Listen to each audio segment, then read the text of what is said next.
सो hi everyone, स्वागत है आप सभी का अर्जुन बैच के गेम चेंजर सीरीज में। गेम चेंजर सीरीज के बारे में ऑलरेडी मैं आपको बता चुका हूं, तो ज़्यादा हम इसके डिस्क्रिप्शन पर बात नहीं करेंगे। आज हमारा लेक्चर नंबर 6 है, तो चलिए विदाउट एनी फर्दर डिले हम शुरू कर लेते हैं। यहाँ पर हमारा जो सबसे पहला क्वेश्चन है, which of the following action best explain why Raja Ram Mohan Roy is regarded as the father of Indian renaissance. तो इस स्टेटमेंट से ही आपको एक चीज़ पता होनी चाहिए। यहाँ तो स्टेटमेंट में ही, क्वेश्चन में ही ये चीज़ दे दी है, आपको सवाल बना के भी दे सकता है कि अगर हम यहाँ पे बात करते हैं राजा राम मोहन रॉय जी के बारे में, राजा राम मोहन रॉय के बारे में अगर हम बात करते हैं तो इनको हम किस नाम से जानते हैं? फादर। देखो यहाँ पे पूछा गया है क्यों जानते हैं ये बताइए, लेकिन आपको ये इस नाम से जानते हैं एटलीस्ट ये भी तो पता होना चाहिए। तो हम इनको किस नाम से जानते हैं? Father of Indian renaissance. अब ये इंडियन रेनेसेंस का मतलब क्या होता है, या भारतीय पुनर्जागरण का मतलब क्या होता है? तो एक तरह से रेनेसेंस का मतलब होता है rebirth of new ideas. Rebirth of ideas लिख लो, या rebirth of new ideas. Rebirth of ideas कहने का मतलब है जो पुरानी पुरानी जो आइडियोलॉजी थी लोगों की, जो पुरानी थिंकिंग थी, उसमें रिफॉर्म लेके आए। इन्होंने इंडियन सोसाइटी को मॉडर्नाइजेशन की तरफ लेके गए, ठीक है। और उस वक्त देखो, मैं एक सिंपल सी चीज़ बताता हूँ, आपको बहुत आसान लगती होंगी कि भाई इन्होंने ये किया, इसकी वजह से हिस्ट्री में इनका नाम जाना जाता है। वैसे तो आपने बहुत सुना, मतलब बहुत पढ़ा होगा, ब्रह्मो समाज के बारे में पढ़ा होगा, सारी चीज़ों के बारे में पढ़ा होगा। लेकिन देखो, मैं एक छोटी सी चीज़ बताता हूँ। आपके घर में कोई रीति रिवाज, कोई रिचुअल फॉलो होता है जो आपके अकॉर्डिंग गलत है, ठीक है। आप अपने घर में सबसे पहले तो आवाज़ नहीं उठाओगे। अगर आप अपने घर में आवाज़ उठाओगे ना, तो एक सोसाइटी तो छोड़ो, आप अगर रिचुअल्स के खिलाफ अपने घर में भी जाओगे ना, तो आपका घर खिलाफ हो जाएगा, सोसाइटी तो छोड़ो। अब ये पूरे देश के लोगों की जो मन की धारणा थी, जो एक ऐसी चीज़ें बना के आए थे कि भाई ऐसा होता आया है, आगे भी ऐसा होगा, उसके खिलाफ जाना अपने आप में बहुत बड़ी बात थी। और आखिरकार बदलाव भी लेके आते हैं। उसमें एक बहुत बड़ा बदलाव होता है सती प्रथा ख़त्म कर देना। क्या ख़त्म कर देना? सती प्रथा। अब ये बताओ, सपोज किसी के हस्बैंड की डेथ हो गई, अब ये कहाँ पे लिखा है, कौन से हिंदू धर्म में ये चीज़ें लिखी हुई हैं कि अगर आपके पति की डेथ हो गई है तो आपको भी जीने का कोई हक नहीं है? तो इसी चीज़ों को इन्होंने प्रूफ किया, जो हमारे स्क्रिप्चरल टेक्स्ट थे हिंदुइज्म में, कि भैया ये हमारे हिंदू धर्म की बात नहीं है। ऐसा हमारा हिंदू धर्म नहीं कहता है कि अगर पति की डेथ हो गई तो पत्नी का कोई हक नहीं है, उसे भी उन्हीं के साथ सती हो जाना चाहिए। और इन्होंने अपनी जो ये थिंकिंग थी, एक बार पेपर में पूछा गया था कि ये किसके थ्रू पहलाई थी, ठीक है। सती प्रथा के अगेंस्ट इन्होंने, मतलब पूरा पूरा इनका योगदान रहता है सती प्रथा को ख़त्म करने के पीछे। और इन्होंने अपनी जो विचार थे सती प्रथा के खिलाफ, वो यहाँ पर न्यूज़पेपर, इन्होंने पैम्पलेट छपवाए, पैम्पलेट्स पैम्पलेट्स छपवाए थे। इन ये पब्लिक डिबेट्स में जाते थे, अपनी बातों को रखते थे। अब जो लोग इनके अगेंस्ट बोलते थे, उन्हें बताते थे कि भाई तुम क्यों गलत हो और ये चीज़ें क्यों ख़त्म होनी चाहिए। ये सब चीज़ें इन्होंने करी थी टू स्प्रेड अवेयरनेस, लोगों के बीच में अवेयरनेस फैलाने के लिए, अवेयरनेस तक पहुँचाएं। और ये चीज़ें, ये बात पेपर में पूछी गई थी एक बार कि ये किस तरह से इन्होंने अवेयरनेस फैलाया था सती प्रथा को ख़त्म करने के लिए। उसके बाद में ये इन्फ्लुएंस करते हैं किसको? उस वक्त गवर्नर जनरल थे आपके विलियम बेंटिक को। विलियम बेंटिक को ये इन्फ्लुएंस करते हैं कि भैया ये जो सती प्रथा है, एक ऐसा कोई कानून बना दो कि ये इलीगल हो जाए देश के अंदर। तो इसी के साथ यहाँ पर एक कानून बनता है, आप सभी को आई होप पता होगा, सती रेगुलेशन एक्ट 1829 का आपका कानून आता है, जिसमें कि लीगली सती को बैन कर दिया गया था। लीगली बैंड सती, ठीक है। तो जो सती प्रथा थी उसको लीगली, सती रेगुलेशन एक्ट 1829, इसमें बहुत बड़ी भूमिका रहती है, एक आपके विलियम बेंटिक की और एक आपके राजा राम मोहन रॉय जी की। तो ये चीज़ आपको पता होनी चाहिए। जब मैं आपको वन शॉट करा रहा था या लेक्चर देखे हैं, लेक्चर वाइज में अब मैं पढ़ा रहा था, तो मैंने आपको बताया था कि इनको राजा का टाइटल दिया, किसके द्वारा ये राजा का टाइटल दिया गया था, ये ज़रा मुझे कमेंट करके बताओ। एक बहुत इम्पोर्टेंट ये समाज की भी स्थापना करते हैं, ऑलरेडी वैसे मैं पढ़ा चुका हूँ, जिस समाज का नाम था ब्रह्मो समाज। अगर हम ब्रह्मो समाज की बात करते हैं तो इसकी जो स्थापना होती है 1828 में इसकी स्थापना होती है कि भैया एक भगवान पे भरोसा करो, कास्ट डिस्क्रिमिनेशन को रिजेक्शन करना है, आइडल वर्शिप को कभी पूछ ली स्टेटमेंट में बना के कि आइडल वर्शिप ये उसके अगेंस्ट थे, फेवर में थे, तो ये अगेंस्ट थे, अपोजिशन में थे, और इन्होंने वुमेन एजुकेशन को बढ़ाया। और जैसे मैंने बताया modern thinking, modernisation, modern education पे भी इन्होंने फोकस किया था। ये सपोर्ट किया था जो वेस्टर्न एजुकेशन था ना, उसको इन्होंने बहुत अच्छे से सपोर्ट किया। जैसे सपोर्टेड, यहाँ पे अगर लिख सकते हो, कभी अगर पेपर में बना के पूछ ले तो कोई बड़ी बात नहीं है। सपोर्टेड ऐसे लिखो, सपोर्टेड मॉडर्न वेस्टर्न एजुकेशन। इन्होंने मॉडर्न वेस्टर्न एजुकेशन को सपोर्ट किया। जैसे इन्होंने साइंस को बढ़ावा दिया, मैथ को बढ़ावा दिया, फिलॉसफी को बढ़ावा दिया कि भाई ये चीज़ें आनी चाहिए भारत में, यहाँ से ये लोगों को सीखनी चाहिए, पढ़ना चाहिए। तो जो मॉडर्न वेस्टर्न एजुकेशन थी उसको भी इन्होंने पूरी तरह से सपोर्ट किया। तो डैट इज़ द रीजन के हम इन्हें फादर ऑफ इंडियन रेनेसेंस या भारतीय पुनर्जागरण के जनक के नाम से जानते हैं। ठीक है, आई होप कि अब आपको समझ में आ गया होगा। अब हम पढ़ लेते हैं थोड़े से स्टेटमेंट की तरफ। He led he led violent mass movement against British rule. तो भैया नहीं, ऐसा कोई वायलेंट मूवमेंट नहीं किया था। He promote rational thinking. Rational thinking का मतलब होता है कि ऐसा नहीं है कि किसी ने कोई चीज़ कह दी, सपोज तुम्हारे फादर ने बताई, तुम्हारे फादर को फादर ने बताई, मतलब रैशनल थिंकिंग का मतलब है कि किसी ने तुमको कोई बात कह दी तो उस पर पूरी तरह से नहीं मानना। रैशनल का मतलब होता है उस चीज़ को अपनी बुद्धि लगा के, उतना अपना दिमाग लगा के उस बारे में खुद सोचना। ठीक है, उसके बाद अपोज्ड सोशल ईबल्स।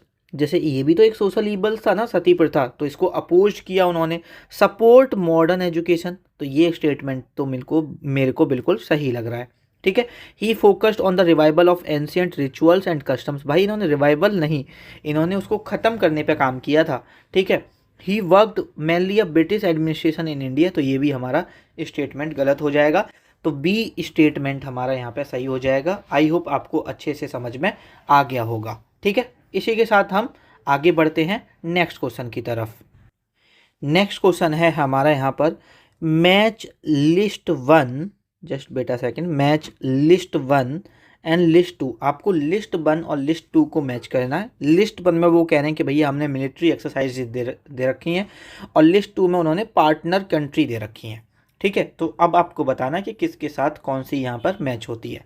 तो अगर हम बात करते हैं संप्रीति, अगर हम मिलिट्री एक्सरसाइज की बात करते हैं तो जो संप्रीति होती है वो किसके साथ होती है, बांग्लादेश के साथ होती है। तो ए का 2 सही हो जाएगा यहाँ पे। युद्ध अभ्यास, युद्ध के लिए अभ्यास कर रहे हैं हम, एक बड़ी कंट्री के साथ युद्ध अभ्यास करेंगे।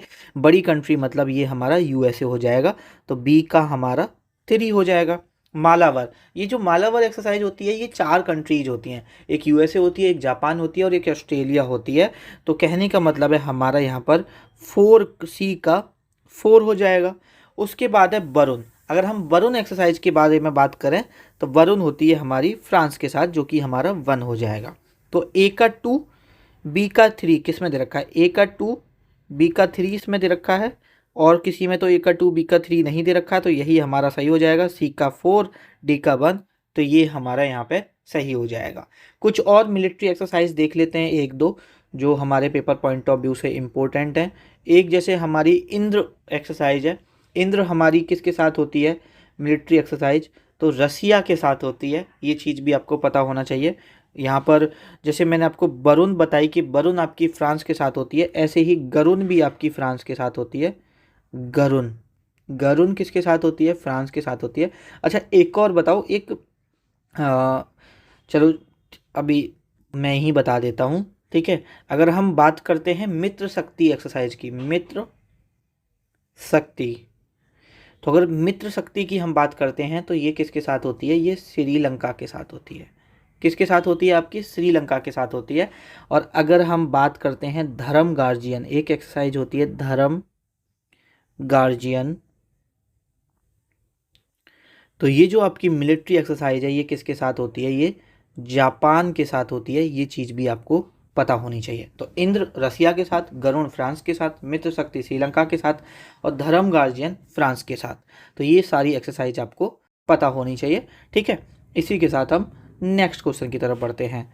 नेक्स्ट क्वेश्चन है हमारा यहाँ पर, which of the following statement is correct about the Santosh trophy? Santosh trophy के बारे में आपको कौन सा स्टेटमेंट सही है ये यहाँ पर बताना है।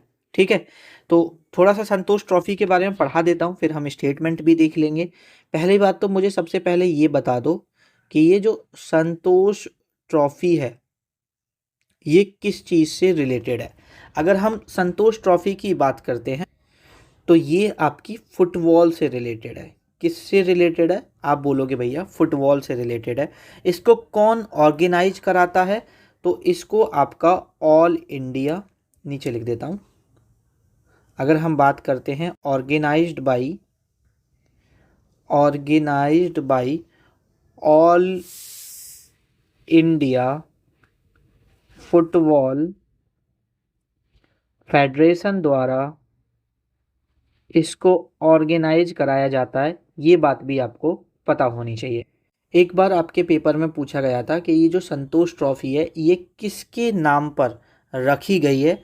तो नाम ध्यान रखना, एक सर मनमथ नाथ चौधरी।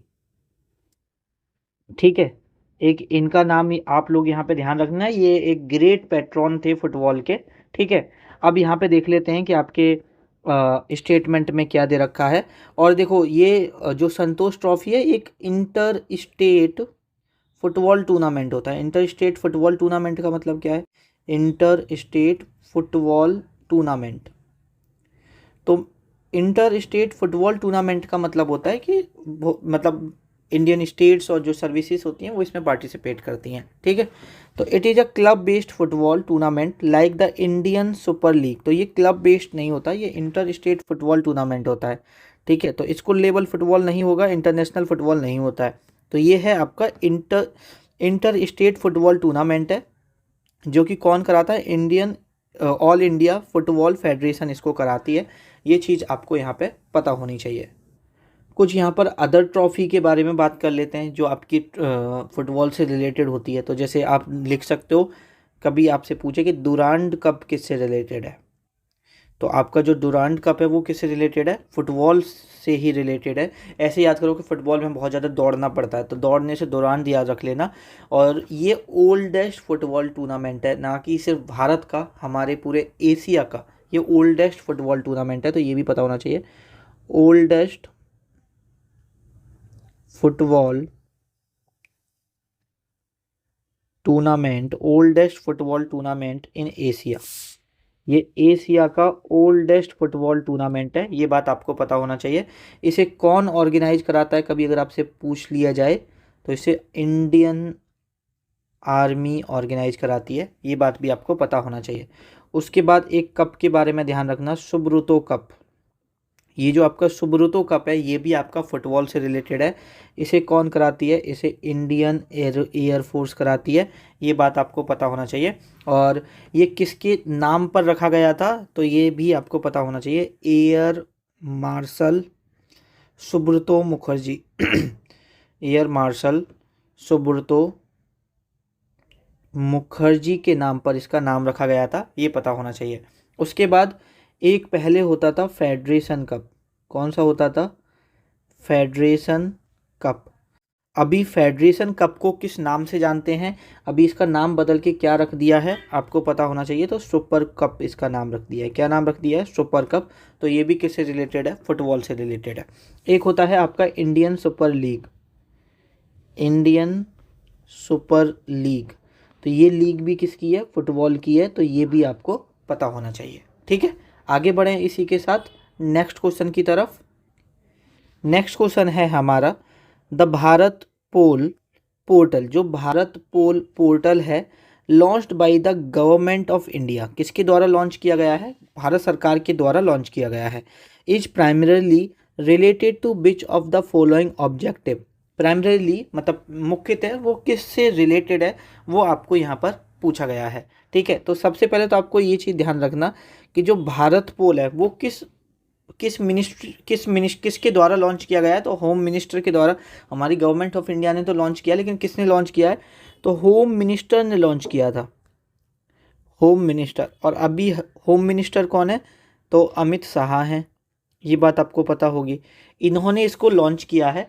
और बेसिकली जो भारत पोल पोर्टल है, अब पोल से थोड़ा सा पुलिस ऐसे दिमाग में रख लो, ये जैसे कि जो इंडियन पुलिस है और जो आपका अदर कंट्रीज़ के साथ जो कोऑर्डिनेशन करना होता है उसको बेहतर बनाने के लिए आपका इंटरपोल और जो इंडियन पुलिस है उसको इम्प्रूव करने के लिए, उनके कोऑर्डिनेशन को इम्प्रूव करने के लिए भारत पोल यहाँ पे स्टार्ट किया गया है। होम मिनिस्टर ने इसको लॉन्च किया था। तो यहाँ पे अगर आप लिखना चाहो, अच्छा यहाँ पे देख लेते हैं कि लिखा हुआ है क्या। एक सेकेंड, प्रमोटिंग डिजिटल एजुकेशन के लिए नहीं है, facilitating international police cooperation and sharing criminal information. तो ऑप्शन बी हमारा यहाँ पे सही हो जाएगा। ठीक है, तो या तो इस तरह से स्टेटमेंट बना के दे सकता है या आपको इस तरह से भी दे सकता है, to improve coordination between Indian police and Interpol. Indian police और इंटरपोल के बीच में कोऑर्डिनेशन को बेहतर बनाने के लिए Bharatpol home minister Amit Shah के द्वारा लॉन्च किया गया है। अच्छा देखो, पता नहीं सवाल बनेगा या नहीं बनेगा। अभी आप एक न्यूज़ में सुन रहे होंगे संचार साथी के बारे में, संचार साथी ऐप के बारे में। तो बेसिकली ये जो संचार साथी ऐप है ये लॉन्च किया गया है डिपार्टमेंट ऑफ टेली कम्युनिकेशन के द्वारा। डिपार्टमेंट ऑफ टेली कम्युनिकेशन के द्वारा इसको लॉन्च किया गया है। सबसे पहले तो आपको ये पता होना चाहिए क्योंकि हाल ही में न्यूज़ में रहा है तो पेपर में पूछा जा सकता है। और ये जो डिपार्टमेंट है, अगर डिपार्टमेंट ना पूछ के मिनिस्ट्री पूछ ले तो ये मिनिस्ट्री ऑफ कम्युनिकेशन के अंदर आता है। किसके अंदर आता है? मिनिस्ट्री ऑफ कम्युनिकेशन के अंदर आता है। ठीक है, अभी एंड्रॉयड ने इसका अप्रूवल दे दिया है। जो एंड्रॉयड फ़ोन्स हैं उसमें ये ऐप इंस्टॉल हो जाएगा, एक अपडेट आएगी उसके साथ ऑलरेडी ये ऐप इंस्टॉल हो जाएगा। अभी ये क्या करेगा, ये जो सिटीजन्स हैं, जो नागरिक हैं, उन्हें प्रोटेक्ट करेगा जो आपके टेलीकॉम फ्रॉड होते हैं उससे। ठीक है, प्रोटेक्ट फ्रॉम टेलीकॉम फ्रॉड। आज के टाइम में आपको पता ही है कि कितनी ज़्यादा फ्रॉड चल रहे हैं। And miss use of mobile communication.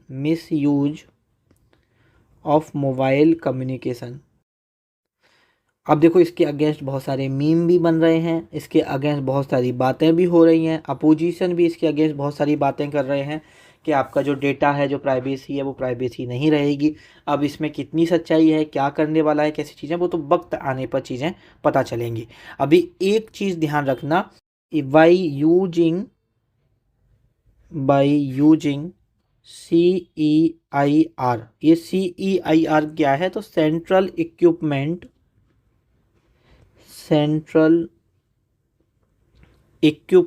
Identity register. इसके थ्रू आप क्या कर सकते हो, अपना जो फ़ोन, अगर आपका फ़ोन खो गया है तो उसे ब्लॉक कर सकते हो या उसको आप ट्रेस कर सकते हो। तो कभी आपसे पूछे कि किसका यूज करके, तो CEIR, central equipment identity register का आप यूज करके। तो ये चीज़ भी आपको यहाँ पे पता होना चाहिए। ठीक है, आगे बढ़ें इसी के साथ नेक्स्ट क्वेश्चन की तरफ। तो चलिए आगे बढ़ते हैं। नेक्स्ट क्वेश्चन है हमारा यहाँ पर, the primary purpose of 12 day revisit cycle of Nisar satellite.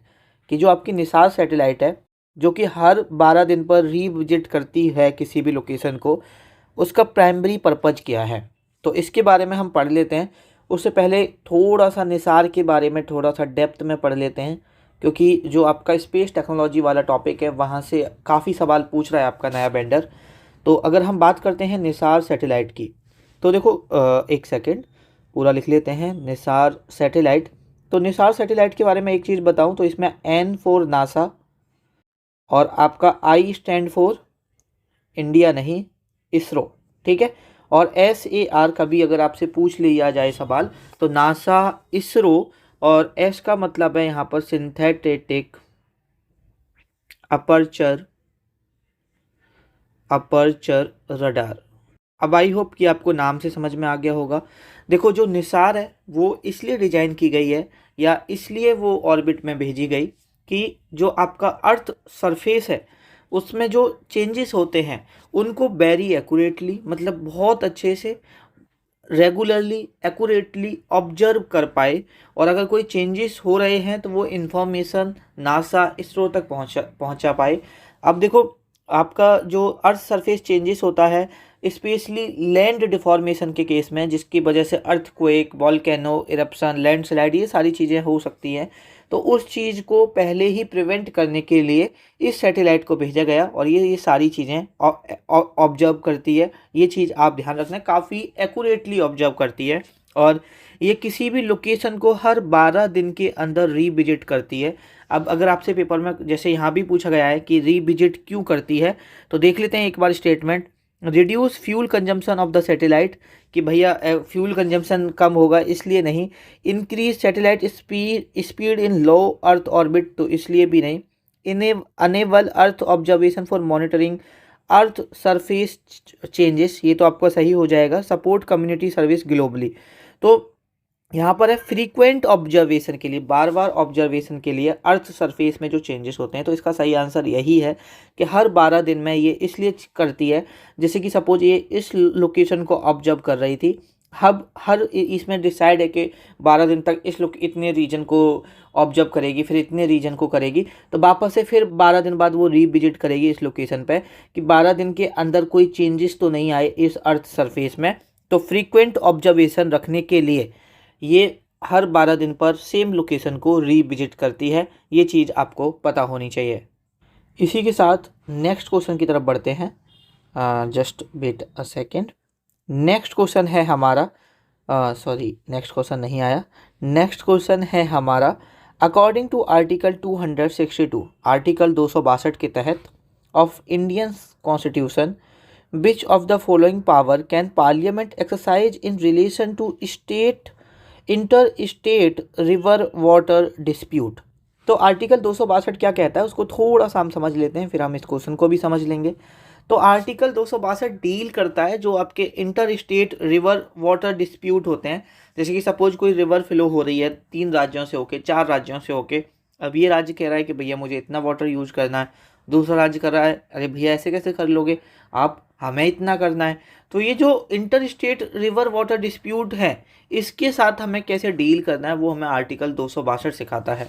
तो इसमें क्या दे रखा है, डील विद, आप नोट डाउन कर सकते हैं, deal with inter state river water dispute.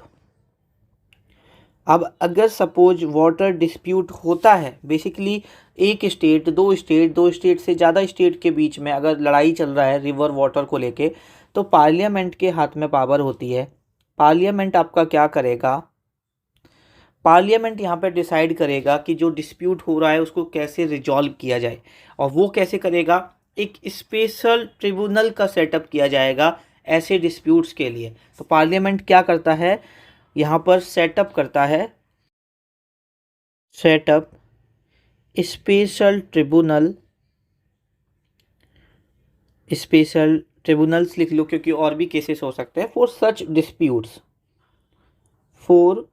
Dispute. अगर ऐसे इंटरस्टेट रिवर वाटर डिस्प्यूट होता है तो उसके लिए क्या करेगा, आप जो पार्लियामेंट है वो एक स्पेशल ट्रिब्यूनल को यहाँ पर सेटअप करेगा और वो फिर चीज़ें देखेगा कि यहाँ पर उस झगड़े को, उस चीज़ को कैसे रिजॉल्व किया जा सकता है, और वो सभी स्टेट को मानना होगा।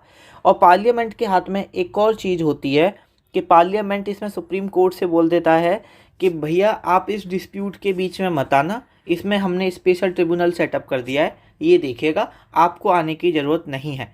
ठीक है, तो यहाँ पर parliament can, just wait a second, parliament can bar the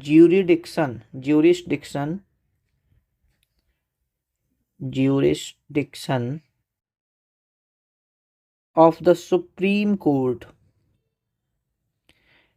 और सुप्रीम कोर्ट के साथ साथ एंड अदर कोर्ट भी लिख लो, हाई कोर्ट भी हस्तक्षेप नहीं कर सकता है, and high court in these disputes.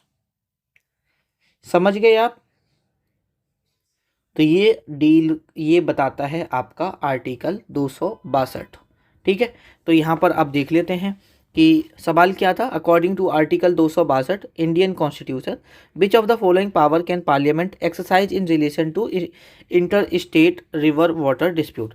It can directly adjudicate disputes through the supreme court, तो सुप्रीम कोर्ट को तो ये मना ही कर देता है। It can establish tribunals and exclude मतलब हटा देना, jurisdiction of the supreme court, तो बी स्टेटमेंट हमारा यहाँ पे सही हो जाएगा। It can transfer all water dispute to state high court, नहीं। It can permanently dissolve river water authorities of the state, तो ये भी आपका गलत है। स्टेटमेंट बी यानी कि ऑप्शन बी आपका यहाँ पे सही हो जाएगा। ठीक है, इसी के साथ आगे बढ़ते हैं नेक्स्ट क्वेश्चन की तरफ। यहाँ पर हमारा नेक्स्ट क्वेश्चन है, a person standing by a road side, एक इंसान है जो रोड साइड खड़ा हुआ है, ऑब्जर्व दैट, ये महसूस करता है, ये फील करता है, the pitch of a car, एक कार की जो पिच है, जो कार के हॉर्न की जो पिच है, हायर, वो ज़्यादा है जब व्हेन द कार अप्रोच, जब कार उसके पास में आती है, and lower when it moves away. तो बेसिकली क्या है, देखो आपने भी ऑब्वियसली देखा ही होगा कि सपोज कोई कार है, जब वो हॉर्न बजा रही है और आपके पास में आएगी तो आपको उसकी पिच आवाज़ ज़्यादा सुनाई देती है, ऑब्वियसली बात है, उसकी पिच ज़्यादा होती है। जैसे ही वो दूर चली जाती है, उसकी आवाज़ जो पिच होती है वो यहाँ पे कम हो जाती है और एक टाइम के बाद गायब हो जाती है। तो ये पूछा है कि ये किसकी वजह से होती है, तो ये मेरे भाई होता है डॉपलर इफेक्ट की वजह से। किसकी वजह से होता है? डॉपलर इफेक्ट की वजह से होता है। ये चीज़ आप यहाँ पे ध्यान रखना। डॉपलर इफेक्ट के बारे में आपको क्या पता होना चाहिए, डॉपलर इफेक्ट क्या होता है? तो जो डॉपलर इफेक्ट है, ज़्यादा हमें बिल्कुल डेप्थ में पढ़ने की ज़रूरत नहीं है, बट हमें पता होना चाहिए कि जो फ्रीक्वेंसी में चेंज होता है, जिसकी वजह से जो पिच है उसमें जो चेंजेस होता है, जब कोई भी ऑब्जर्वर है वो सुन रहा है, तो वो किसकी वजह से होता है? रिलेटिव मोशन की वजह से होता है। अब वो जो रिलेटिव मोशन होता है वो किस में होता है? आपका साउंड सोर्स और ऑब्जर्वर के बीच में होता है। अब जैसे कि आप इसको बहुत ही आसान भाषा में ऐसे समझो कि अगर कोई भी साउंड सोर्स आपकी तरफ आ रहा है तो जो उसकी पिच होगी वो ज़्यादा होगी, आपको ज़्यादा तेज़ सुनाई देगा।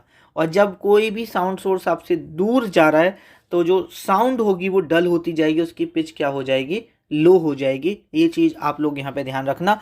अगर कभी स्टेटमेंट बना के देगा तो इस तरह से देगा, change in pitch, change in pitch, या आपको फ्रीक्वेंसी भी लिख के दे सकता है, चेंज इन पिच या फ्रीक्वेंसी ऑफ साउंड। ठीक है, change in pitch frequency of sound due to relative motion, किसकी वजह से होता है? मैंने बताया रिलेटिव, अगर पास में आ रहा है तो पिच ज़्यादा होगी। ड्यू टू रिलेटिव मोशन किस किस के बीच में? बिटवीन जो आपका साउंड सोर्स होगा, between sound source and the observer, जो उस चीज़ को ऑब्जर्व कर रहा होगा, ऑब्जर्वर। ठीक है, change in pitch frequency of the sound due to relative motion. ठीक है, सही है। अब मैंने आपको आसान भाषा में भी समझा दिया। जैसे कि इसका एग्जाम्पल कार ना दे के ट्रेन विसल दे सकता है। जो ट्रेन अपना हॉर्न देती है, ट्रेन विसल दे देगा, हॉर्न दे देगा। जब ट्रेन पास में आती है तो उसकी पिच आपको हाई पिच होती है जो साउंड की। जब ट्रेन आपसे दूर जाती है तो जो उसकी पिच है वो सडनली क्या हो जाती है? लो हो जाती है। तो जो ये पिच में चेंज होता है ये डॉपलर इफेक्ट की वजह से होता है। अगर आप यहाँ पर बिल्कुल सिंपल भाषा में लिखना चाहो तो ऐसे लिख सकते हो, चेंज इन पिच किसकी वजह से होता है? Due to Doppler effect, due to Doppler effect, इसको काफ़ी आसान भाषा में आप इस तरह से समझ सकते हो, ठीक है। क्योंकि आप इसको इस तरह से समझ सकते हो कि जो आपका ये डॉपलर इफेक्ट है ना, ये कॉज करता है चेंजेस इन फ्रीक्वेंसी, ऐसे कर सकते हो, चेंजेस इन फ्रीक्वेंसी, या पूरा लिख लो, कॉजेस चेंज इन फ्रीक्वेंसी। और ऑब्वियसली बात है, जब फ्रीक्वेंसी में चेंज होगा तो पिच में चेंज होगा, ये बात आपको पता होनी चाहिए, ठीक है। आई होप ये चीज़ आपको समझ में आ गई होगी। इसी के साथ हम नेक्स्ट क्वेश्चन की तरफ बढ़ते हैं। नेक्स्ट क्वेश्चन है हमारा, विच of the following statement is correct about परंपरागत कृषि विकास योजना। परंपरागत कृषि विकास योजना के बारे में इसमें कौन सा स्टेटमेंट सही है, ये आपको बताना है। तो इस स्टेटमेंट को पढ़ें उससे पहले हम थोड़ा सा परंपरागत कृषि विकास योजना देख लेते हैं, ठीक है। परंपरागत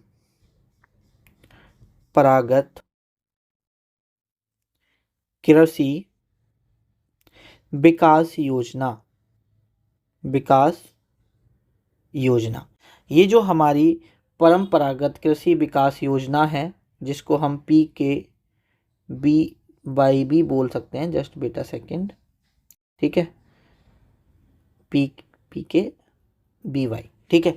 अभी ये जो योजना है क्यों लॉन्च की गई, इसका सबसे मेन चीज़ है कि उसका ऑब्जेक्टिव क्या है। तो जो आपकी ऑर्गेनिक फार्मिंग है उसको प्रमोट करने के लिए इस योजना का लॉन्च किया गया था। प्रमोट ऑर्गेनिक फार्मिंग, सबसे पहले तो आपको ये पता होना चाहिए। और जो प्रमोट किया जाएगा ऑर्गेनिक फार्मिंग, वो किस तरह से किया जाएगा, उसमें एक अप्रोच लेके आए थे, through cluster based approach. Promote organic farming through cluster based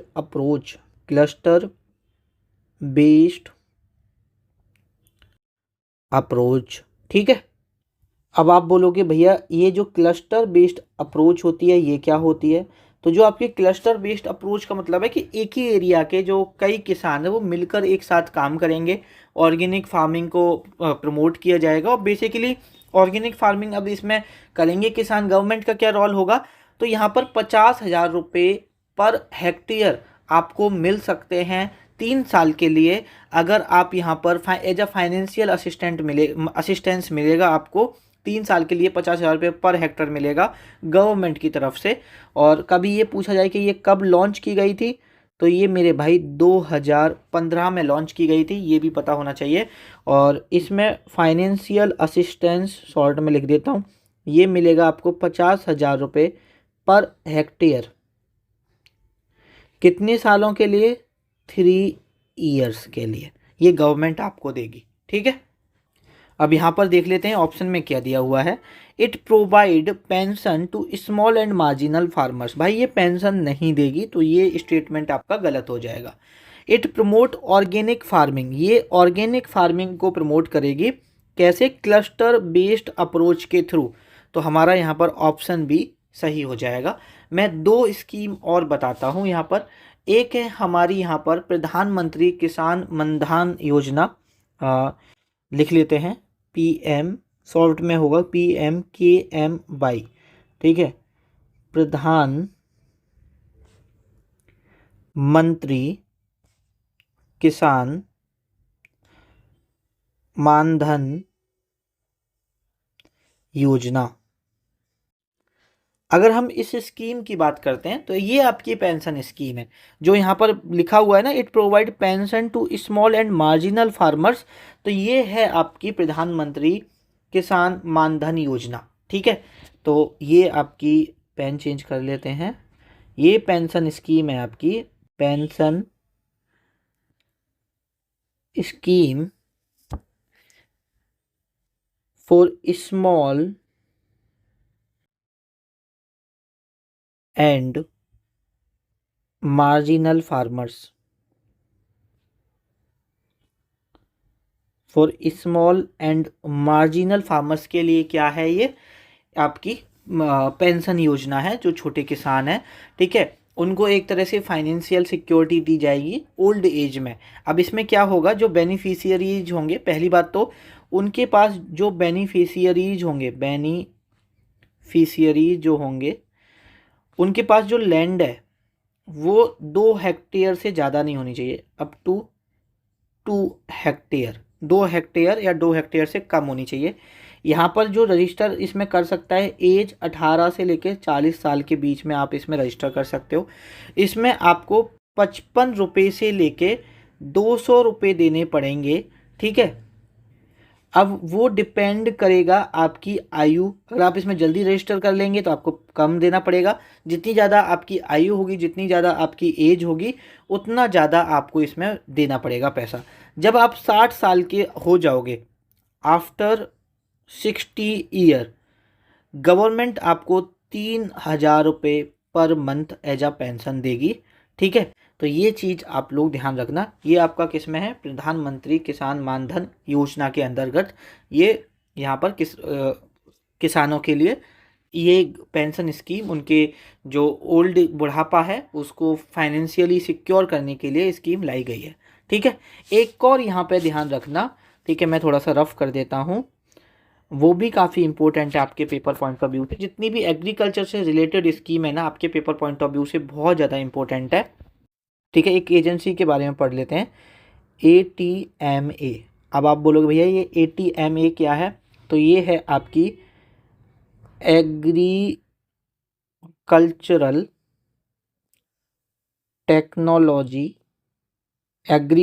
technology management agency. अब इसके अंतर्गत आपको क्या पढ़ना है या क्या याद रखना है, तो ऐसे याद रखना कि बेसिकली ये क्या है, एक डिस्ट्रिक्ट लेवल एजेंसी है। कैसी एजेंसी है आपकी, डिस्ट्रिक्ट लेवल एजेंसी है। सबसे पहले तो आपको ये पता होना चाहिए, ठीक है। ये जो क्रिएट की गई थी, गवर्नमेंट ऑफ इंडिया के द्वारा क्रिएट की गई है, 2015 में इसको क्रिएट किया गया है। अब ये एजेंसी क्या करेगी, जैसे कि हर डिस्ट्रिक्ट लेवल पे ऐसे एजेंसी को बनाया जाएगा। ये जो फार्मर्स हैं, जो कृषि में नई नई टेक्नोलॉजी आती हैं, जो न्यू एग्रीकल्चरल टेक्नोलॉजी आती हैं, उनसे कनेक्ट करेगी, उनको ट्रेनिंग कराएगी, उनको एडवाइस दी जाएगी कि कैसे आप अपनी एग्रीकल्चर में सुधार कर सकते हो, कैसे आप टेक्नोलॉजी के साथ जुड़ सकते हो, कैसे टेक्नोलॉजी की हेल्प के साथ अपने काम को और ज़्यादा ईजी कर सकते हो।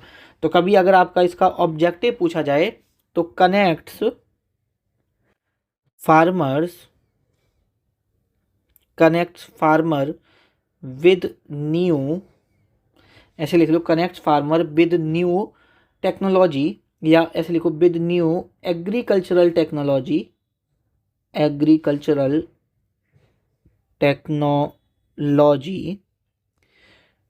ट्रेनिंग, और उनको एडवाइस भी दी जाएगी। तो आप ऐसे लिख लो एक्सपर्ट एडवाइस, जो एक्सपर्ट्स होंगे उस चीज़ में, उसमें उनको एडवाइस भी दी जाएगी, ठीक है। तो ये है आपकी agricultural technology and management agency, government of India ने लॉन्च किया।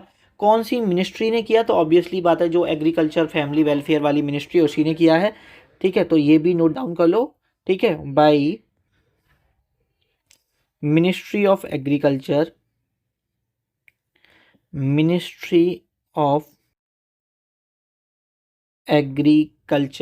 And farmers welfare,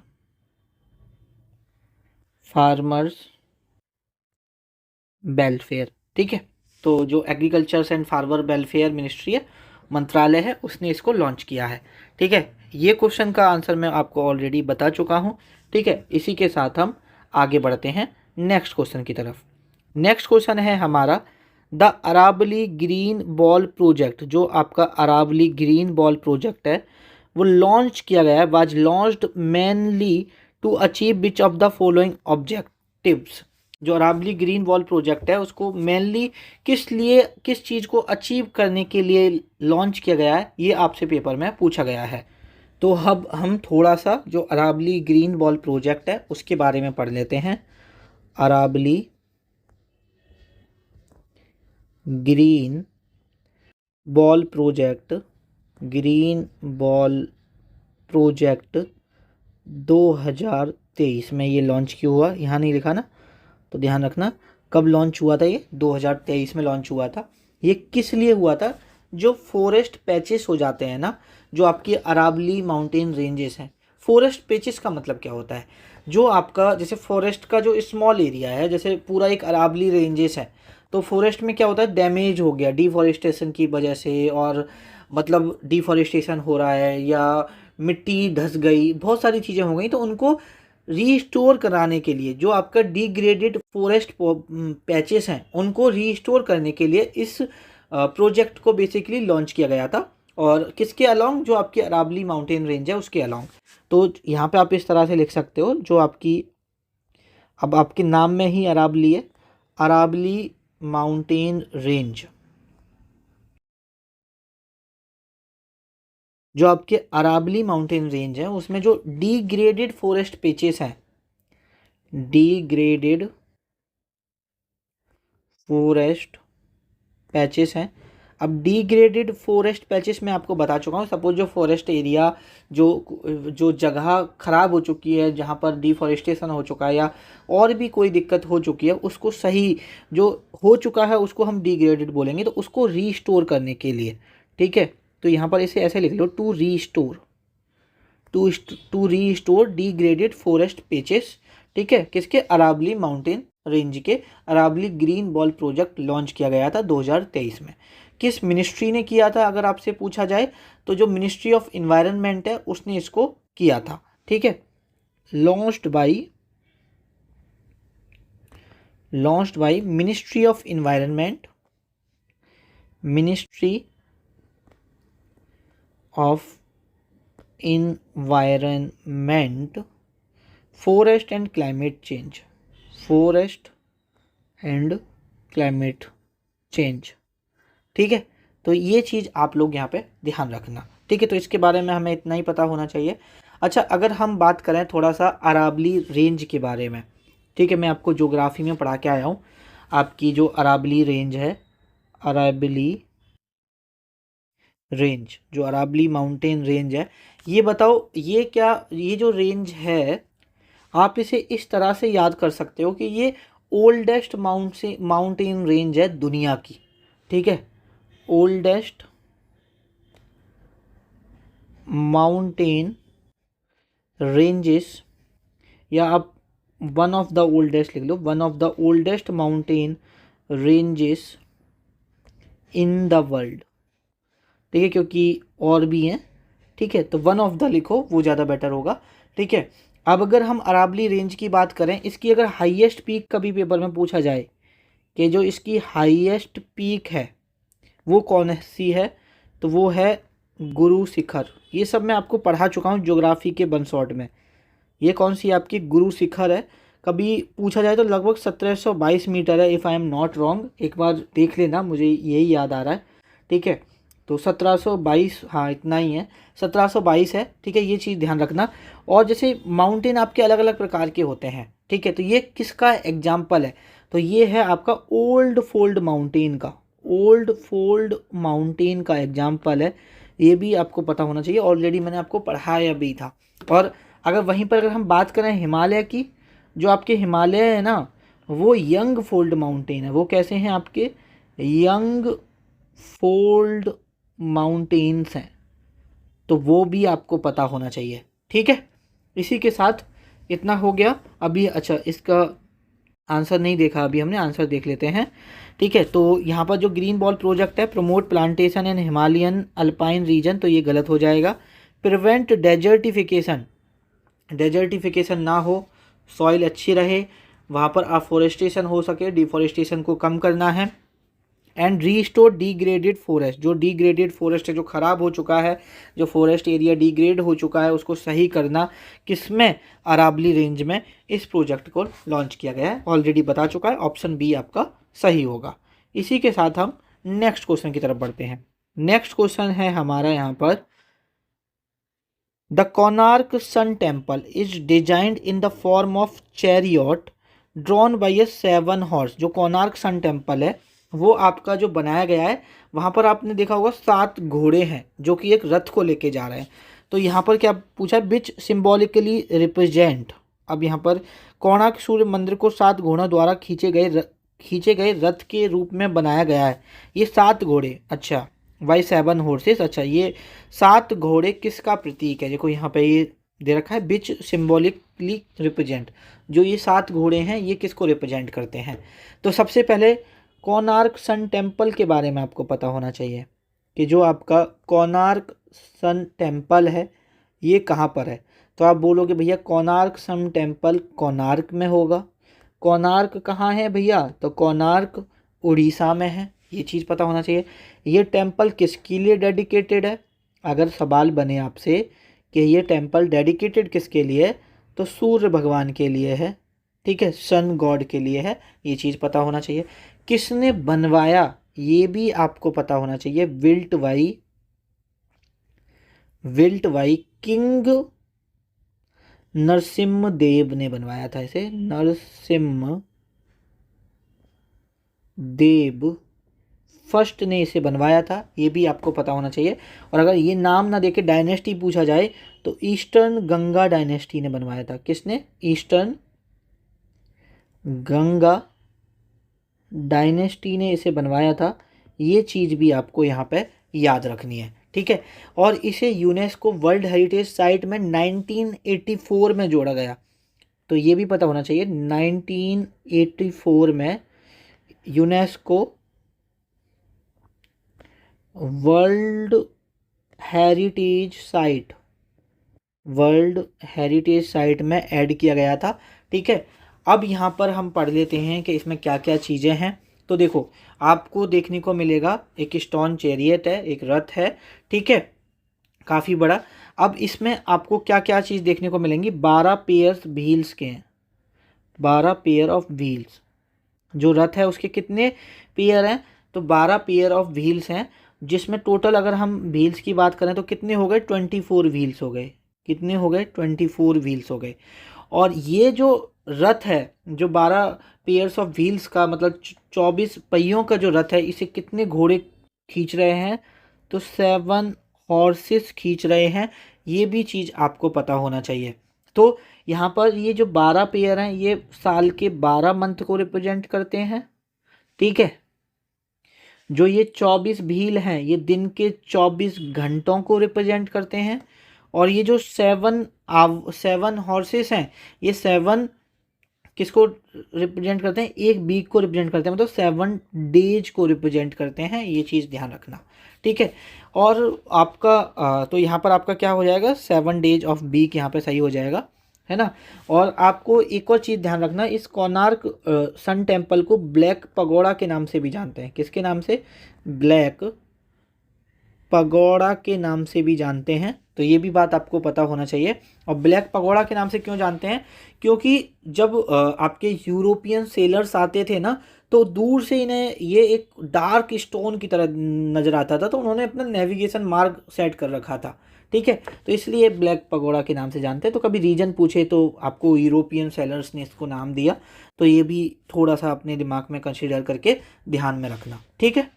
next question है हमारा question number 11। In the Gupta administrative system the Sandhi Vigrahaka was mainly associated with which of the following function. जो संधि विग्रहक होते हैं वो किससे रिलेटेड होते थे, उनका मेन फंक्शन क्या होता था, ये आपसे यहाँ पर पूछा है। तो थोड़ा सा हम संधि विग्रहक के बारे में पढ़ेंगे, थोड़ा सा हम एडमिनिस्ट्रेशन के बारे में पढ़ लेते हैं, जो आपकी गुप्ता डायनेस्टी का एडमिनिस्ट्रेशन होता है उसके बारे में। तो आप यहाँ पर हेडिंग डाल लो, administration of the Gupta dynasty,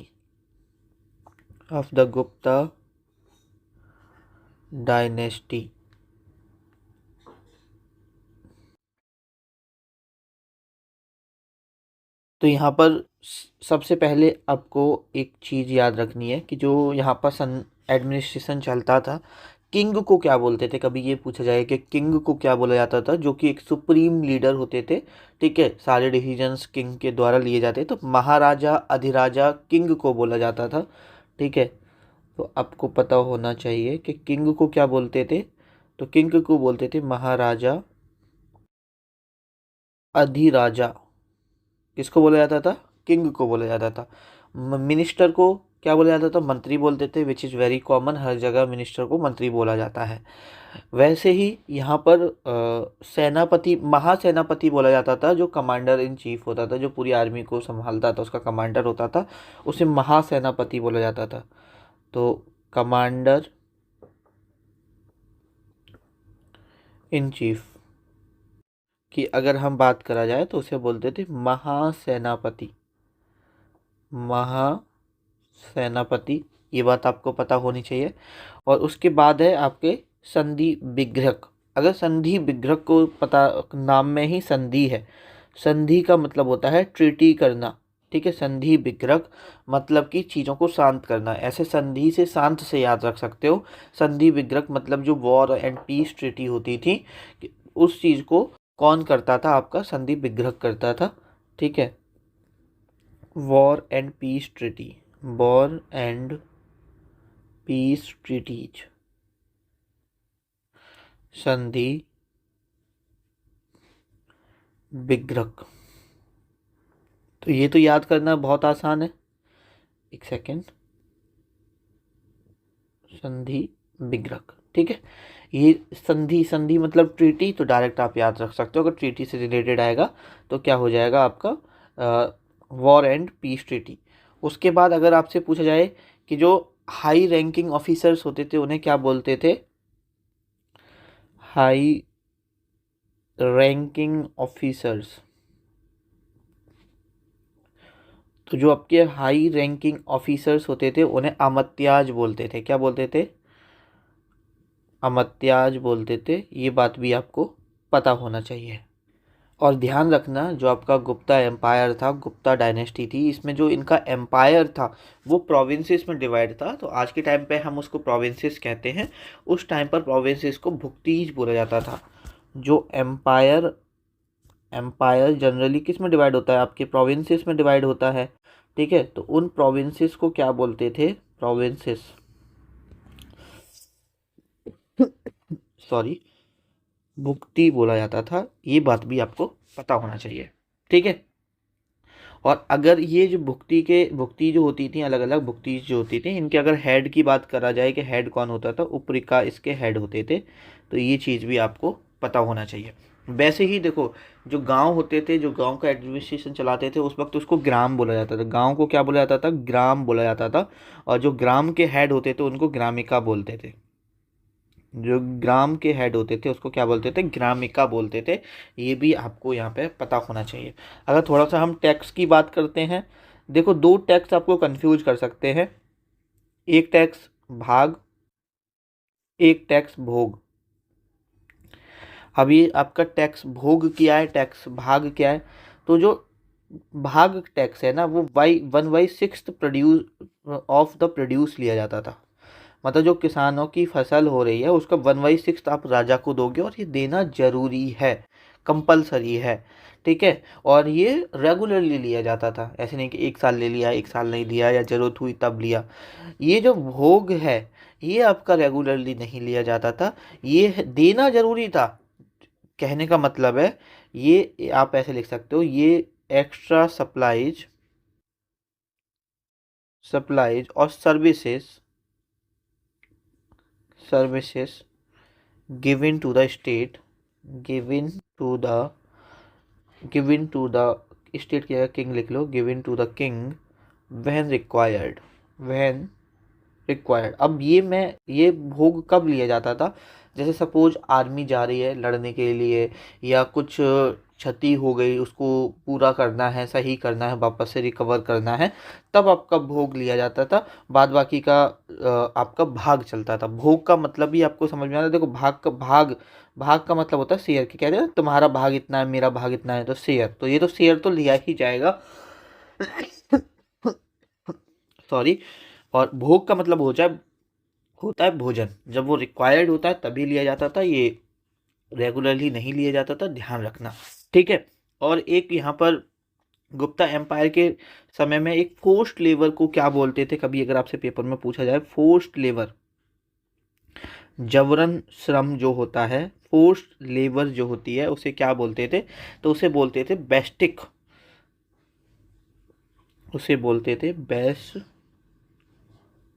बेस्टिक, ठीक है, फोर्स्ड लेबर को। तो ये बात भी आपको यहाँ पे पता होना चाहिए। अब यहाँ पे देख लेते हैं कि आपके क्वेश्चन में क्या पूछा गया है। इन द गुप्ता एडमिनिस्ट्रेशन संधि विग्रह का मेन फंक्शन पूछा है ना, तो संधि विग्रह का मेन फंक्शन होता है कंडक्ट ऑफ वॉर पीस स्ट्रेटीज करना एंड फॉरेन रिलेशन, दूसरे देशों के साथ अच्छे रिलेशन बना के रखना, जैसे कि जो अभी हमारे फॉरेन अफेयर मिनिस्टर करते हैं, ठीक है। फॉरेन अफेयर मिनिस्टर की अगर आप एज देखना गूगल करके, आप भी लगोगे यार मतलब क्या इंसान ने अपना जो मेंटेन किया हुआ है। कभी फॉरेन जो आपके मिनिस्टर हैं उनकी एज गूगल करना, और अगर आपको पता है तो आप जानते होंगे, ठीक है। आगे पढ़ते हैं इसी के साथ नेक्स्ट क्वेश्चन की तरफ।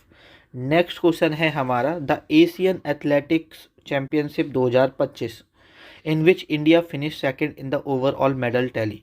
एशियन एथलेटिक चैंपियनशिप 2025 जिसमें इंडिया ने ओवरऑल सेकंड नंबर पर ख़त्म किया है, फिनिश किया है। Was the edition of the championship, कौन सा एशियन चैंपियनशिप था, तो ये 26 था। कौन सा था, 26 एशियन चैंपियनशिप है, ठीक है। 26 एशियन एथलेटिक्स चैंपियनशिप 2025, चैंपियनशिप 2025, ये चीज़ आप लोग यहाँ ध्यान रखना। ये बाई एनुअल होता है। बाई एनुअल समझते हो क्या होता है, ये सॉरी बाइनियल लिख लीजिए, बाइनियल होता है, ठीक है। बाइनियल का मतलब समझते हो क्या होता है, बाइनियल का मतलब होता है साल, 2 साल में एक बार होना, ये होता है बाइनियल। उसके बाद ये किसने होस्ट किया है, जो 26 एशियन एथलेटिक चैंपियनशिप हुई है, ये होस्ट किसने किया है। होस्ट कंट्री सबसे ज़्यादा इम्पोर्टेंट होती है, तो अगर हम बात करें कि होस्ट इसको करने वाला कौन है, तो गुमी है। अब बोलोगे भैया ये गुमी क्या है, तो एक शहर है, कहाँ पर है, साउथ कोरिया में, साउथ कोरिया में। तो ये चीज़ भी आपको पता होना चाहिए। इंडिया से ये पूछा जा सकता है कितने एथलीट्स ने पार्टिसिपेट किया है, तो 60+, मोर देन 60 एथलीट्स हैं जिन्होंने इसमें पार्टिसिपेट किया है, ये भी आपको पता होना चाहिए। इंडिया की अगर तो रैंक की बात करें तो पेपर में भी लिखी हुई है क्वेश्चन में, कितनी रैंक है आपकी, सेकंड रैंक है, ठीक है। तो ये चीज़ आपको यहाँ पे पता होनी चाहिए। इसी के साथ हम आगे नेक्स्ट क्वेश्चन की तरफ बढ़ते हैं। नेक्स्ट क्वेश्चन है हमारा यहाँ पर, which of the following statement is और आर करेक्ट, इनमें से कौन सा स्टेटमेंट सही है। पहला स्टेटमेंट है president rule under article 356 must be approved by both houses of parliament within 2 month, कि जो प्रेसिडेंट रूल है अंडर आर्टिकल 356 वो मतलब अप्रूव होना चाहिए दोनों हाउसेस, पार्लियामेंट के दोनों हाउसेस से 2 मंथ के अंदर, ठीक है। दूसरा है the governor is bound to act only the advice of council of ministers while recommending president rule. तो देखो ये आपका प्रेसिडेंट रूल से रिलेटेड है, तो थोड़ा सा हम प्रेसिडेंट रूल के बारे में पढ़ लेते हैं, फिर हम ये स्टेटमेंट पढ़ेंगे, फिर हम इस स्टेटमेंट को करेंगे। तो अगर हम प्रेसिडेंट रूल के बारे में पढ़ते हैं तो ये दिया हुआ है आर्टिकल 356 में। किस में दिया हुआ है, आर्टिकल 356 में आपके प्रेसिडेंट रूल के बारे में बात होता है। अब प्रेसिडेंट रूल कब लगता है, इसमें लिख लो imposition of president rule, imposition of president rule, मतलब किसी राज्य में प्रेसिडेंट रूल लग सकता है आर्टिकल 356 के अंतर्गत। अब इम्पोजिशन कब होगा, जब उस स्टेट की जो कॉन्स्टिट्यूशनल मशीनरी है वो काम नहीं करेगी, वो फेल हो जाएगी, वहाँ के गवर्नर को लगेगा कि यहाँ की राज्य सरकार कॉन्स्टिट्यूशन के अकॉर्डिंग नहीं चल रही है, तो वो अपनी रिपोर्ट देंगे, सबमिट करेंगे किसको, यहाँ पर बोलेंगे कि भैया प्रेसिडेंट को कि आप इसमें प्रेसिडेंट रूल लगा दीजिए। तो imposition of president rule when the constitutional machinery of the state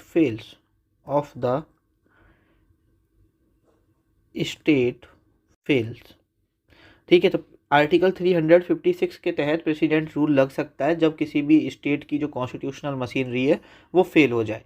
इसमें क्या होता है, अगर हम इसमें जैसे सब क्लॉज है 356(1), वो ये कहता है कि जो गवर्नर होगा, या कभी पूछ लो तो ध्यान रखना ये 1 में दिया हुआ है, जो गवर्नर होगा वो अपनी रिपोर्ट सबमिट करेगा। रिपोर्ट किसको सबमिट करेगा? प्रेसिडेंट को करेगा। ये चीज़ आपको पता होना चाहिए कि भैया जो कॉन्स्टिट्यूशन मशीनरी स्टेट की वो फेल हो चुकी है, वो अकॉर्डिंग टू कॉन्स्टिट्यूशन काम नहीं कर रही है। और ध्यान रखना ये गवर्नर की एक मोस्ट इम्पोर्टेंट डिस्क्रिशनरी पावर है।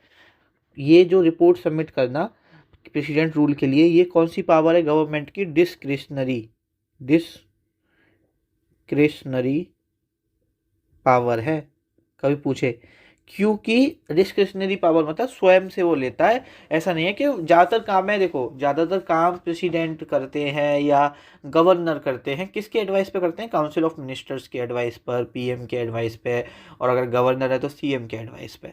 तो वो स्टेट लेजिस्लेचर या काउंसिल ऑफ मिनिस्टर्स की सलाह नहीं लेता है कि भैया मैं ये रिपोर्ट भेजूँ नहीं भेजूँ। ये गवर्नर की खुद की कॉन्स्टिट्यूशनल पावर होती है, सॉरी डिस्क्रिशनरी पावर होती है। ये चीज़ पता होना चाहिए। जब यहाँ पर ये गवर्नर अपनी रिपोर्ट सबमिट कर देता है ना प्रेसिडेंट को, अब प्रेसिडेंट यहाँ पर एक प्रोक्लेमेशन एक तरह से इशू करते हैं। किस आर्टिकल के तहत? प्रेसिडेंट इश्यू अ प्रोक्लेमेशन अंडर आर्टिकल 356। ठीक है। अब ये जो प्रोक्लेमेशन होता है ये अप्रूव होना चाहिए दोनों हाउसेस, जो पार्लियामेंट के दोनों हाउसेस होते हैं उसमें, विद इन 2 मंथ। तो ये टाइम भी अगर पूछे तो पता होना चाहिए। Must be approved by both houses of parliament. कितने वीक में? With in 2 month. 2 मंथ के अंदर ये जो आया है ये अप्रूव होना चाहिए। अगर अप्रूव हो जाता है, कह दिया जाता है कि भैया प्रेसिडेंट रूल लगना चाहिए उस स्टेट में, तो ये जो वैलिड रहेगा वो 6 मंथ के लिए रहेगा। प्रेसिडेंट रूल वैलिड 6 मंथ, और इसमें उसको हर 6 महीने बाद एक्सटेंड करना पड़ेगा। हर 6 महीने बाद यहाँ पर पार्लियामेंट को पास करना पड़ेगा। तो ये भी पता होना चाहिए। Can be extended after every 6 month. लिखो आफ्टर एवरी 6 मंथ। ऐसा नहीं है कि जो प्रेसिडेंट रूल है वो 6 महीने तक ही लगेगा, लेकिन एक बार में 6 महीने के लिए लगेगा। अगर आगे उसे कंटिन्यू करना है तो फिर से वो एक्सटेंड करना पड़ेगा, फिर से वो पास करना पड़ेगा। अब ऐसे मैक्सिमम 6 महीने करके कितने टाइम तक उसको प्रेसिडेंट रूल को लगा सकते हैं? तो जो मैक्सिमम ड्यूरेशन होती है ना, जो मैक्सिमम ड्यूरेशन होती है वो 3 साल की होती है, 3 ईयर की होती है। ये चीज़ भी आपको पता होना चाहिए। और यहाँ पर जो ये लाया गया था ना कि विद इन 2 मंथ वो पार्लियामेंट में पास होना चाहिए, सारी चीज़ें होनी चाहिए, ये इसलिए लाया गया, ठीक है, कि बहुत बार क्या हुआ कि यहाँ पर जो लगाया गया स्टेट, एक तरह से प्रेसिडेंट रूल लगाया गया, वो बहुत अपने फ़ायदे के लिए लगाया गया। ठीक है, ठीक है, उन सब चीज़ों पे अभी नहीं जाएंगे। बाद बाकी का अब हम एक आर्टिकल और देख लो। अगर हमने 356 देखा है ना, तो एक 365 भी और देख लो। 365 का मतलब क्या होता है? वो 365 का मतलब होता है कि यूनियन ने कोई डायरेक्शन दी, यूनियन ने बोला कि भैया तुमको ऐसे करना है। अब स्टेट उस चीज़ को नहीं मान रही है, स्टेट फेल हो गई उस चीज़ को कंप्लाई करने में। तो इस चीज़ में भी ये माना जाता है कि भैया तुम एग्जैक्टली अगर यूनियन कुछ कहेगी वो तुम्हें मानना पड़ेगा। कोई कानून लेके आएगी और तुम्हें वो कानून अगर पूरे देश के लिए वो बना है तो वो आपको अपने स्टेट में भी लाना होगा। और अगर आप उसका पालन नहीं कर रहे हो, कहने का मतलब है आप जो कॉन्स्टिट्यूशन है उसके अकॉर्डिंग नहीं चल रहे हो, तो ये भी एज ए कंसिडर्ड होता है कॉन्स्टिट्यूशनल फेलियर ऑफ मशीनरी का। ठीक है, तो ये इस चीज़ को भी, ये भी आगे जाके आर्टिकल 356 को लीड करेगा। कहने का मतलब है कि 365 में क्या दे रखा है, एक बार में और आपको समझ में आ जाएगा। थोड़ा सा पेन चेंज कर लेते हैं। आर्टिकल 365 में दे रखा है कि अगर स्टेट, इस तरह से लिखो, if state fails to comply if state fails to comply with union, या विद यूनियन डायरेक्शन लिख लो, विद यूनियन डायरेक्शन, तो ये कैसे कंसीडर किया जाएगा? It can be considered, it can be considered a failure of constitutional machinery, failure of constitutional machinery, कि अगर कोई यूनियन ने डायरेक्शन दी और अगर वो स्टेट फॉलो नहीं कर रहा है तो वो कैसे, क्या एजा कैसे कंसिडर किया जाएगा? Failure of constitutional machinery. और जब failure of constitutional machinery consider किया जाएगा तो ये किस आर्टिकल को लीड करेगा? 356 को, कि भैया इसमें तो प्रेसिडेंट रूल लगा दो। आई बात समझ में? तो 365 भी पेपर पॉइंट ऑफ व्यू से इंपॉर्टेंट है, ये भी आपको पता होना चाहिए। ठीक है, तो आप देख लेते हैं क्या स्टेटमेंट दिए हैं आपके। तो president rule under article 356 must be approved by both houses of parliament within 2 month. तो ये बात बिल्कुल सही है। The governor is bound to act only the advice of the council of ministers while recommending president rule. भैया governor bound नहीं करता कि वो काउंसिल ऑफ मिनिस्टर्स की सलाह ले, वो उसके पास डिस्क्रिशनरी पावर होती है। मोस्ट इंपॉर्टेंट डिस्क्रिशनरी पावर होती है ये, कि वो अपनी रिपोर्ट तैयार करके प्रेसिडेंट को बोल सकता है कि भैया प्रेसिडेंट रूल लगा दो। अच्छा, प्रेसिडेंट रूल होता क्या है? सपोज किसी स्टेट में लग गया तो जो स्टेट के, चाहे जो सरकार है स्टेट में, चाहे वो फुल मेजोरिटी में हो, कैसे भी वो बनी है, फिर उसका खत्म हो जाता है कोई भी कानून वगैरह, फिर यहाँ पे पार्लियामेंट बनाएगा। कहने का मतलब एक तरह से इनडायरेक्टली अब उसमें यूनियन रूल करेगा, स्टेट का वहाँ पर कोई भी रोल नहीं रहेगा। तो ये उस काउंसिल ऑफ मिनिस्टर्स की एडवाइस पर नहीं करता है, तो ये हमारा सेकंड स्टेटमेंट गलत हो गया। उसके बाद Sarkaria commission was recommended that the majority of the state government should be tested on the floor of the assembly. Sarkaria commission भी दिया हुआ है इसमें। ठीक है, तो चलो थोड़ा सा सरकारिया कमीशन के बारे में और पढ़ लेते हैं। ठीक है, मैं इसको थोड़ा सा रफ कर देता हूँ। सरकारिया कमीशन के बारे में देख लेते हैं थोड़ा सा। सरकारिया कमीशन, सरकारिया कमीशन, अगर हम सरकारिया कमीशन के बारे में बात करते हैं तो ये जो सेटअप किया गया था, जो सेंटर स्टेट रिलेशन है भारत के अंदर, उनको एग्जामाइन करना और उनको हम कैसे इम्प्रूव कर सकते हैं, इसलिए सरकारिया कमीशन आपका बनाया गया था, सेटअप किया गया था। तो आप इसको लिख सकते हो, to set up to examine and improve centre state relation, centre state relation. ये जो सेटअप हुआ था ना, ये 1983 में सेटअप हुआ था। और इसने जो अपनी रिपोर्ट सबमिट की थी, सबमिटेड जो इसने अपनी रिपोर्ट सबमिट की थी 1988 में की थी। ये चीज़ भी ध्यान रखना। इस कमीशन के अगर कभी आपसे चेयरमैन पूछा जाए कि इस कमीशन के आपके चेयरमैन कौन है, तो जस्टिस RS सरकारिया, सरकारिया इसके कौन थे? चेयरमैन थे। ये भी आपको पता होना चाहिए। अब इसके हम कुछ की रिकमेंडेशन पे बात कर लेते हैं, जहाँ से पेपर में भी आपके सवाल बना है कि रिकमेंडेशन के ऊपर हम यहाँ पर बात कर लेते हैं। तो सबसे पहले ये बात करते हैं गवर्नर के बारे में। किसके बारे में बात करते हैं? गवर्नर के बारे में, कि गवर्नर एक न्यूट्रल कॉन्स्टिट्यूशनल हेड होंगे, कोई भी एक पॉलिटिकल एजेंट की तरह काम नहीं करेंगे, वो बिल्कुल एज ए न्यूट्रल काम करेंगे। तो यहाँ पे लिख लो, must be neutral constitutional head,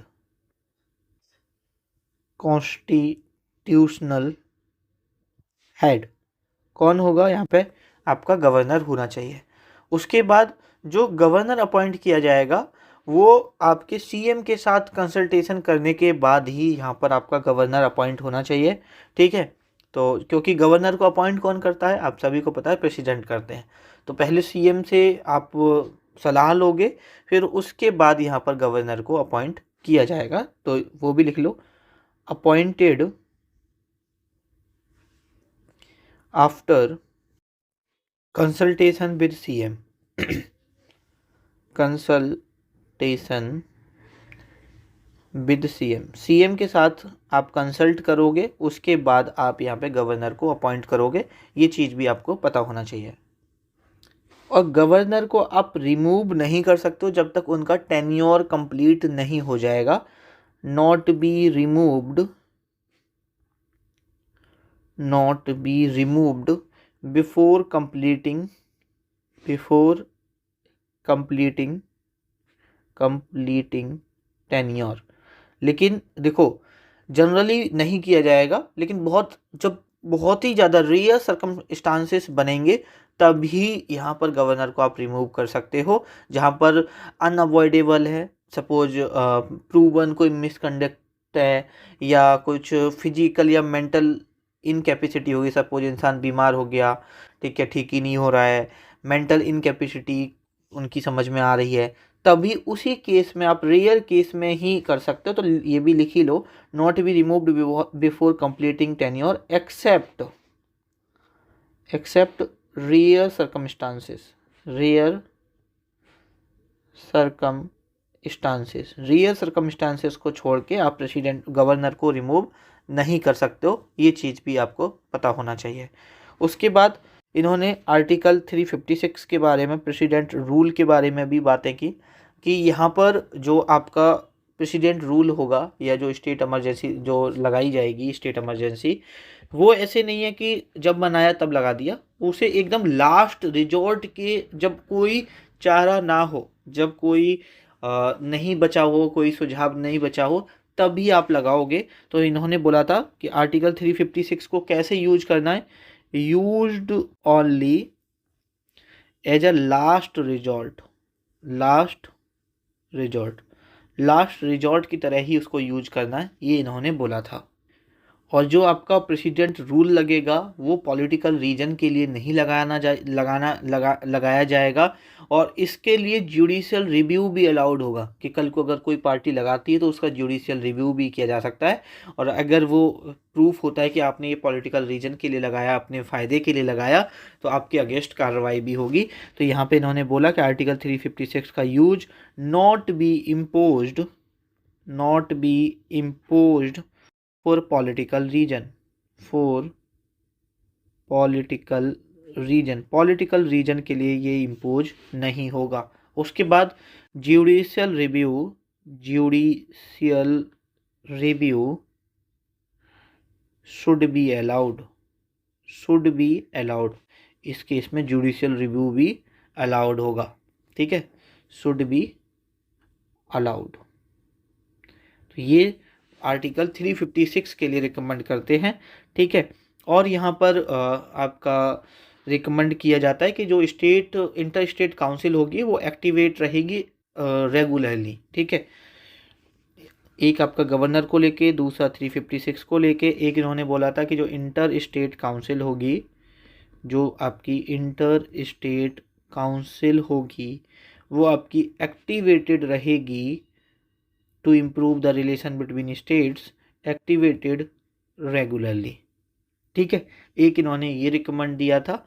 उसके बाद एक जो आपका यहाँ पर पेपर में पूछा है कि that the majority of the, एक इन्होंने ये, अगर आप स्टेटमेंट बना के लिख लो, ये इनका चौथा रिकमेंडेशन था, ठीक है। एक सेकंड, पेन चेंज कर लेते हैं। फोर्थ था कि majority of the state government should be tested on the floor of the assembly. इसका मतलब क्या है कि जो आपकी राज्य सरकार है, जो आपकी स्टेट गवर्नमेंट है, वो मेजोरिटी में है या नहीं, ये स्टेट लेजिस्लेचर ही डिसाइड करेगा। और किससे करेगा? वोटिंग करके। ऐसी नहीं कि प्रेसिडेंट का, सॉरी, गवर्नर का पर्सनल ओपिनियन लिया जाएगा कि भैया बता दो कि जो सरकार है वो अभी मेजोरिटी में है या नहीं। ये जो टेस्ट होना चाहिए, ये must be tested on the floor. Floor का मतलब लेजिस्लेटिव असेंबली में ही होना चाहिए। समझ गए? आ गई आपको बात समझ में? तो ये इनकी कुछ की रिकमेंडेशन है, 1, 2, 3 और ये 4 स्टेटमेंट बना के ये लिख लेना। Majority of the state government should be tested on the floor of the assembly. तो आपका पहला स्टेटमेंट सही था, दूसरा आपका गलत था, तीसरा स्टेटमेंट सही था। तो फर्स्ट एंड थर्ड किस में दिया हुआ है? ऑप्शन सी में आपका फर्स्ट एंड थर्ड दे रखा है। और आपको पता है दूसरा गलत है, तो देखो ये ऑप्शन भी गलत, ये भी गलत, ये भी गलत। तो अब आपको ये भी दिमाग नहीं लगाना कि तीसरा सही है या नहीं है, आपको ये पता है कि ये दूसरा गलत है, तो बाद बाकी का एक ही ऑप्शन बचा जो आप कर सकते हो यहाँ पर, ठीक है। तो पेपर में इस तरह से भी थोड़ा सा आपको सोचना है अगर स्टेटमेंट बेस्ड सवाल आते हैं तो। आगे बढ़ें इसी के साथ, नेक्स्ट क्वेश्चन की तरफ बढ़ते हैं आगे की तरफ। नेक्स्ट क्वेश्चन है हमारा यहाँ पर, Poikkal Kuthirai Aattam, a folk dance in which performers use a dummy horse. मतलब जो पोयक्कल कुथिरही अट्टम होते हैं ना, डमी हॉर्स मतलब कि जैसे एक उसका प्लास्टिक का सा बना हुआ डमी हॉर्स होता है और उस पर मतलब डांस किया जाता है उसको पैरों में बीच में फंसा के, और ऐसे लगता है कि जैसे या वो ड्रेस ऐसी बनी होती है कि वो ऐसा लगता है कि आप उस पर बैठे हुए हो, ठीक है। अभी इमेज लगाता तो थोड़ा आपको समझ में आता, ठीक है, वरना आप गूगल कर सकते हो कि किस तरह से करते हैं। Is mainly perform during which of the following occasion, तो ये किस ओकेजन पर परफॉर्म किया जाता है, तो ये आपसे पूछा है। तो ये जो कुथरई पोयक्कल कुथरई अट्टम फोक डांस है, ये आपका टेम्पल फेस्टिवल्स होते हैं या जो रिलीजियस फेस्टिवल होते हैं तब यहाँ पर ये सेलिब्रेट किया जाता है। ये चीज़ आपको यहाँ पे पता होना चाहिए, ठीक है। ये कहाँ का है पोयक्कल कुथरई अट्टम, तो ये तमिलनाडु का है। पोयक्कल कुथिरई कुथिरई अट्टम कहाँ का है, ये तमिलनाडु का है, तमिलनाडु। ये चीज़ आप लोग यहाँ पे ध्यान रखना, ठीक है। और यहाँ पर इसका जो मीनिंग होता है पोयक्कल कुथरई अट्टम का, इसका मतलब ही ये होता है कि फॉल्स हॉर्स डांस, मतलब डमी हॉर्स डांस, ठीक है। फॉल्स या ब्रैकेट में लिख लो डमी, फॉल्स या डमी हॉर्स डांस, ठीक है। तो ये बात भी आपको पता होनी चाहिए। कब किया जाता है, फेस्टिवल्स और टेम्पल्स के, रिलीजियस फेस्टिवल्स और टेम्पल्स के सेलिब्रेशन में ये किया जाता है, ये चीज़ भी आपको पता होना चाहिए। अच्छा, तमिलनाडु के और अगर आप डांस की बात करोगे तो जैसे एक डांस ध्यान रखना, करगम। जो करगम में डांस किया जाता है ना, वो बताओ कैसे किया जाता है। जो पॉट होता है वो वाटर से फिल होता है और उसको सर पर रखकर डांस किया जाता है। जो पॉट होता है वो फिल्ड होता है, ठीक है। और ठीक है, बस इतना ही ध्यान रखो। और एक है यहाँ पर तमिलनाडु के और कौन से हैं, एक मयलट्टम है, मयलट्टम है, तो ये भी आपको पता होना चाहिए। और एक कवाडी अट्टम है, तो ये भी आपको पता होना चाहिए, ठीक है। और कुछ बचा क्या,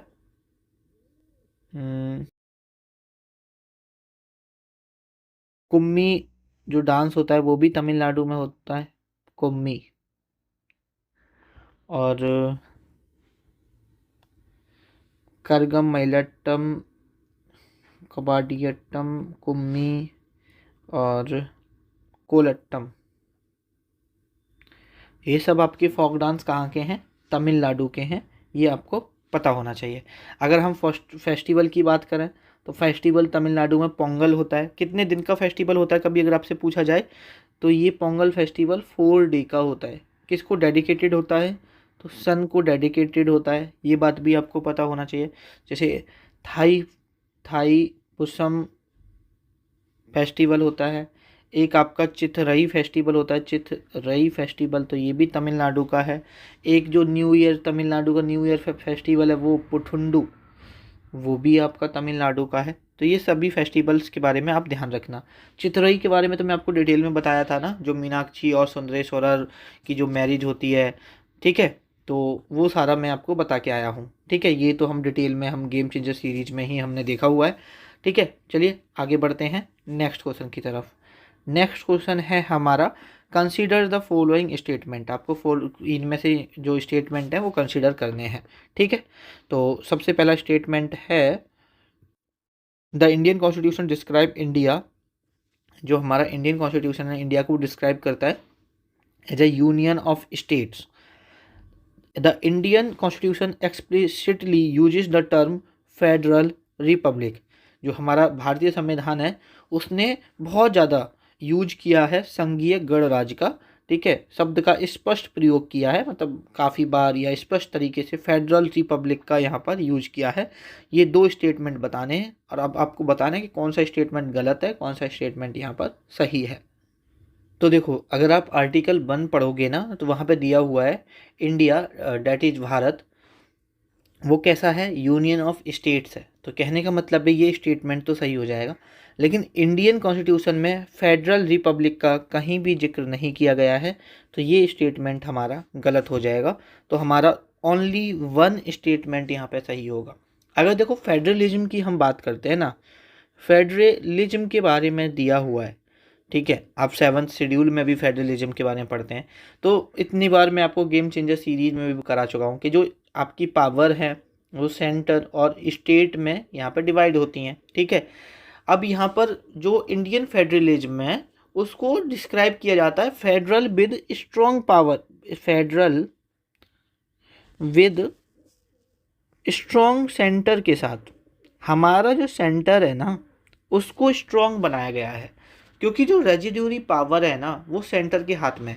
आर्टिकल 248 में रेजिड्यूरी पावर दे रखी है, आर्टिकल 248 में क्या दे रखी है आपकी, रेजिड्यूरी पावर्स दे रखे हैं। रेजिड्यूरी पावर्स का मतलब जैसे मैंने बताया कि शेड्यूल 7 में पावर डिवाइड की सेंटर और स्टेट के बीच में। अब कुछ पावर सेंटर्स को दी कि भैया इन सब्जेक्ट पे आप बना सकते हो, जिसको हम यूनियन लिस्ट कहते हैं, एक स्टेट लिस्ट में बता दिया, एक कॉन्करेंट लिस्ट में बता दिया। रेजिड्यूरी पावर होती है कि जो सब्जेक्ट इन लिस्ट में मेंशन ही नहीं है उस पर पावर कौन, उस पर लॉ कौन बनाएगा, तो आपका सेंटर बनाएगा। स्ट्रॉन्ग कौन हुआ, सेंटर हुआ। और वैसे भी जानते हो जितने भी इंपॉर्टेंट सब्जेक्ट हैं, चाहे वो डिफेंस है चाहे वो फॉरेन अफेयर्स है, जितने भी इंपॉर्टेंट सब्जेक्ट हैं सब पे कानून कौन बनाएगा, आपका सेंटर बनाएगा। तो कहने का मतलब है जो आपका सेंटर है वो स्ट्रॉन्ग है। यहाँ पर आपको इन अनइक्वल डिस्ट्रीब्यूशन ऑफ पावर देखने को मिलेगी। जो इम्पोर्टेंट सब्जेक्ट हैं वो सारे यूनियन के पास हैं, रेजिड्यूरी पावर इन यूनियन के पास है, तो यूनियन क्या है, स्ट्रॉन्ग है। साथ में आपको सिंगल सिटीजनशिप देखने को मिलेगी। तो हमारे कॉन्स्टिट्यूशन में कहीं भी फेडरल वर्ड का जिक्र नहीं किया है, ना यूज किया है, ठीक है। आर्टिकल 1 कहता है India that is Bharat shall be union of states, तो ये स्टेटमेंट तो हमारा सही हो जाएगा। फेडरलिज्म की बात की गई है, बट हमारा देश फेडरल रिपब्लिक नहीं है। फेडरल रिपब्लिक का मतलब अगर कोई भी स्टेट, मतलब स्टेट के पास भी उतनी ही पावर है, या कोई भी स्टेट कल को अलग होना चाहता है तो वो अलग हो सकता है देश से। हमारे में ऐसा नहीं है भैया, हम यूनियन ऑफ स्टेट्स हैं, लेकिन कल को कोई राज्य अलग नहीं हो सकता। अनलाइक यूएसए में अगर कोई राज्य चाहे तो अलग हो सकता है, ठीक है। समझ में आया आपको। इसी के साथ नेक्स्ट बढ़ते हैं आगे की तरफ। नेक्स्ट क्वेश्चन है हमारा, Golconda fort gates are fitted with iron spikes. जो गोलकोंडा, देखो ये जो कील निकली हुई है ना, ये जो कील निकली हुई है लोहे की, ठीक है, इस तरह से बनाया हुआ था। तो ये क्यों बनाया था, तो ये बेसिकली जो गोलकोंडा फोर्ट में ये बनाए थे ना, स्पाइक्स बनाए थे, जो एलिफेंट होते थे वो क्या करते थे, वो उनको यूज किया जाता था गेट तोड़ने के लिए। तो वो गेट ना तोड़ें, अगर वो इसे टकराएं, इसे तोड़ने की कोशिश करें तो ये उनके चुभेंगे तो वो तोड़ ही नहीं पाएंगे, तो इसलिए ये कराया गया था। तो स्टॉप वॉर एलिफेंट, युद्ध हाथियों को रोकने के लिए ये लोहे के स्पाइक्स, आयरन स्पाइक्स बनाए गए थे। ये चीज़ आपको पता होना चाहिए। अगर हम यहाँ पर बात करते हैं गोलकोंडा के बारे में, गोलकोंडा फोर्ट के बारे में अगर हम बात करते हैं, तो देखो जो गोलकोंडा फोर्ट है वो कहाँ पर है, आपका हैदराबाद में है। कहाँ पर है, आप बोलोगे भैया हैदराबाद तेलंगाना में है गोलकोंडा फोर्ट, अगर हम प्रेजेंट लोकेशन की बात करते हैं। गोलकोंडा फोर्ट किसने बनवाया था अगर आपसे ये पूछा जाए, तो गोलकोंडा फोर्ट बनवाया था ककाटिया डायनेस्टी ने। ककातिया डायनेस्टी ने गोलकोंडा फोर्ट बनवाया था। अगर ककाटिया डायनेस्टी के फाउंडर की बात करें, तो इसके फाउंडर थे रुद्रदेव। ये चीज़ आपको पता होना चाहिए। और इसका एक मोस्ट पावरफुल रूलर, ठीक है, तो मोस्ट पावरफुल रूलर था, उसका नाम था गणपति देव। तो ये भी आपको यहाँ पे पता होना चाहिए, ठीक है। और बाद में मतलब शुरुआत जो करी थी गोलकोंडा फोर्ट की ककातिया डायनेस्टी ने की थी, और बाद में इसको फोर्ट को एक्सपेंड किया गया और कैपिटल बनाई गई किसके द्वारा, कुतुब शाही डायनेस्टी के द्वारा, later expanded and made capital किसने बनाई वो? तो आप बोलोगे भैया कुतुब शाही डायनेस्टी, कुतुब शाही डायनेस्टी। ठीक है, तो ये चीज़ आप लोग यहाँ पे ध्यान रखना। अच्छा, ककातिया डायनेस्टी को किसने हराया था? कभी अगर आपसे ये पूछा जाए कि इसका डेक्लाइन, इसका एंड कैसे हुआ, तो इसको मोहम्मद बिन तुगलक लगभग if I am not wrong 1323 में हराता है। ठीक है, डिफीटेड बाई मोहम्मद बिन तुगलक। ठीक है, इसके द्वारा हराया जाता है, ये सही है, लेकिन 1323 में हराता है। एक बार आप ये गूगल करके चेक कर लेना, क्योंकि मुझे जहाँ तक याद आ रहा है वो 1323 में ही हराता है। ठीक है, ये चीज़ आपको पता होना चाहिए। ये जो कुतुब शाही डायनेस्टी है ना, इसके फाउंडर कई बार पूछे थे टीसीएस ने, तो आपका नया बेंडर भी पूछ सकता है। कुली कुतुब उल मुल्क इसके फाउंडर थे, ध्यान रखना, पेपर पॉइंट ऑफ व्यू से काफ़ी इंपॉर्टेंट है।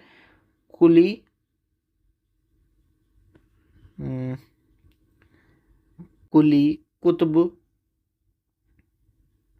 उल मुल्क कौन है, इसके फाउंडर हैं। ठीक है, ये चीज़ आपको पता होना चाहिए। सुल्तान लिख लो इनके आगे का कहीं, सुल्तान कुली कुतुब अल उल मुल्क इसके फाउंडर थे, किसके? कुतुब शाही डायनेस्टी के। अच्छा, ये कुतुब शाही डायनेस्टी को पेपर में पूछा जाता है कि किसने इसको कॉन्कर्ड किया था, तो औरंगजेब करते हैं इसको कॉन्कर्ड। औरंगजेब इसको क्या करते हैं? कॉन्कर्ड करते हैं, और लगभग 1685-6-7 कुछ इस टाइम पे किया जाता है, 87 के समथिंग किया जाता है। ठीक है, तो अगर डेट अगर आपको पढ़नी है, वैसे पेपर में पूछेगा नहीं कि कब कॉन्कर्ड किया, किसने किया ये पूछ सकता है, ईयर मोस्ट प्रोबेबली नहीं पूछेगा। ठीक है, बट एक बार देख लेना अपने दिमाग में, अपनी नॉलेज के लिए भी चीज़ें हमें कुछ याद होनी चाहिए। उसके बाद ये जो मेन इंट्रेंस गेट था गोलकोंडा का, इसे बोलते थे फतेह दरवाज़ा। क्या बोला जाता था? फतेह दरवाज़ा। ठीक है, फतेह दरवाज़ा इस गोलकोंडा फोर्ट को बोला जाता था। और ये मैंने बता ही दिया, ये यहाँ पर लिख लेना कि ये दरवाज़ा कैसे बना था, फिटेड विद आयरन स्पाइक्स, तो ये आपको पता होना चाहिए। ठीक है, फिटेड विद आयरन स्पाइक्स। ठीक है, तो इस तरह से ये यहाँ पर बना हुआ था। और एक और चीज़ ध्यान रखना, और ये फिटेड विद आयरन स्पाइक्स किस लिए बना था, तो ध्यान रखना, to prevent war elephant from breaking the gate, कि गेट ना तोड़ दें। ठीक है, लिख देता हूँ यहाँ पे, to prevent war elephant from breaking the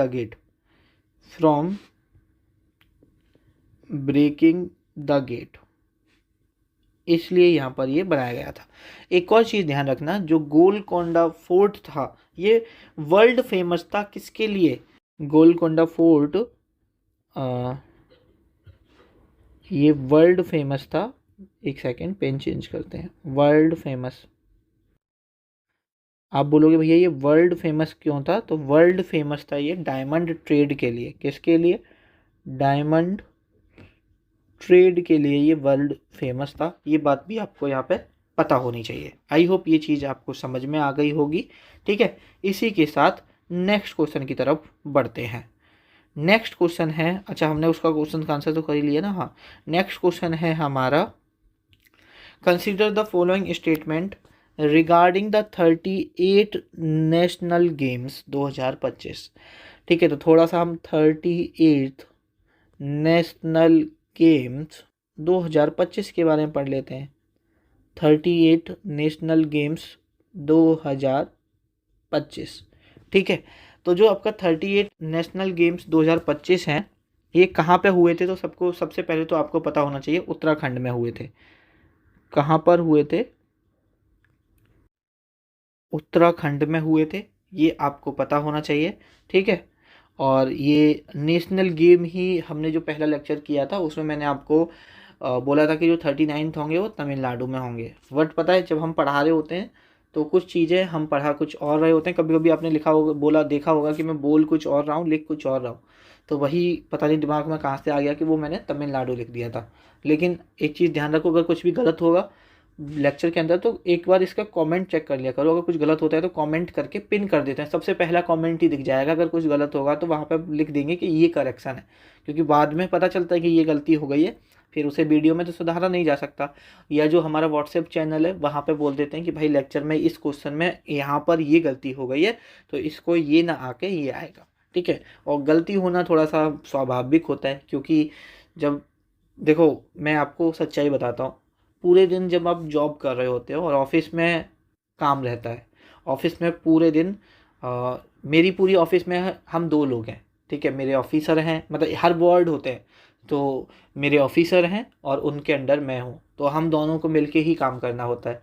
वरना एक ऑफिस में कम से कम 2-3 लोग होने चाहिए, तो हम 2 ही लोग हैं, ऑफिसर हैं और मैं हूँ।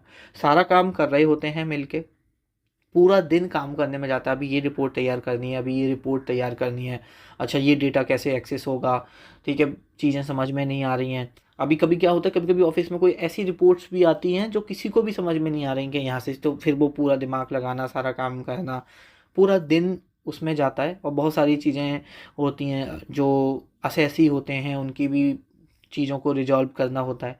तो जब आप पूरे दिन मेहनत कर रहे होते हो तो क्या होता है कि आप थोड़े से थक जाते हो, और शाम को आके मुझे पीपीटी बनानी होती है, लेक्चर रिकॉर्ड करना होता है, रात को 2-2 बज जाते हैं, 12-12 2-2 बज जाते हैं, ठीक है। या सुबह जल्दी सो जाता हूँ तो 3-3 4-4 बजे उठ के लेक्चर पे काम कर रहा होता हूँ।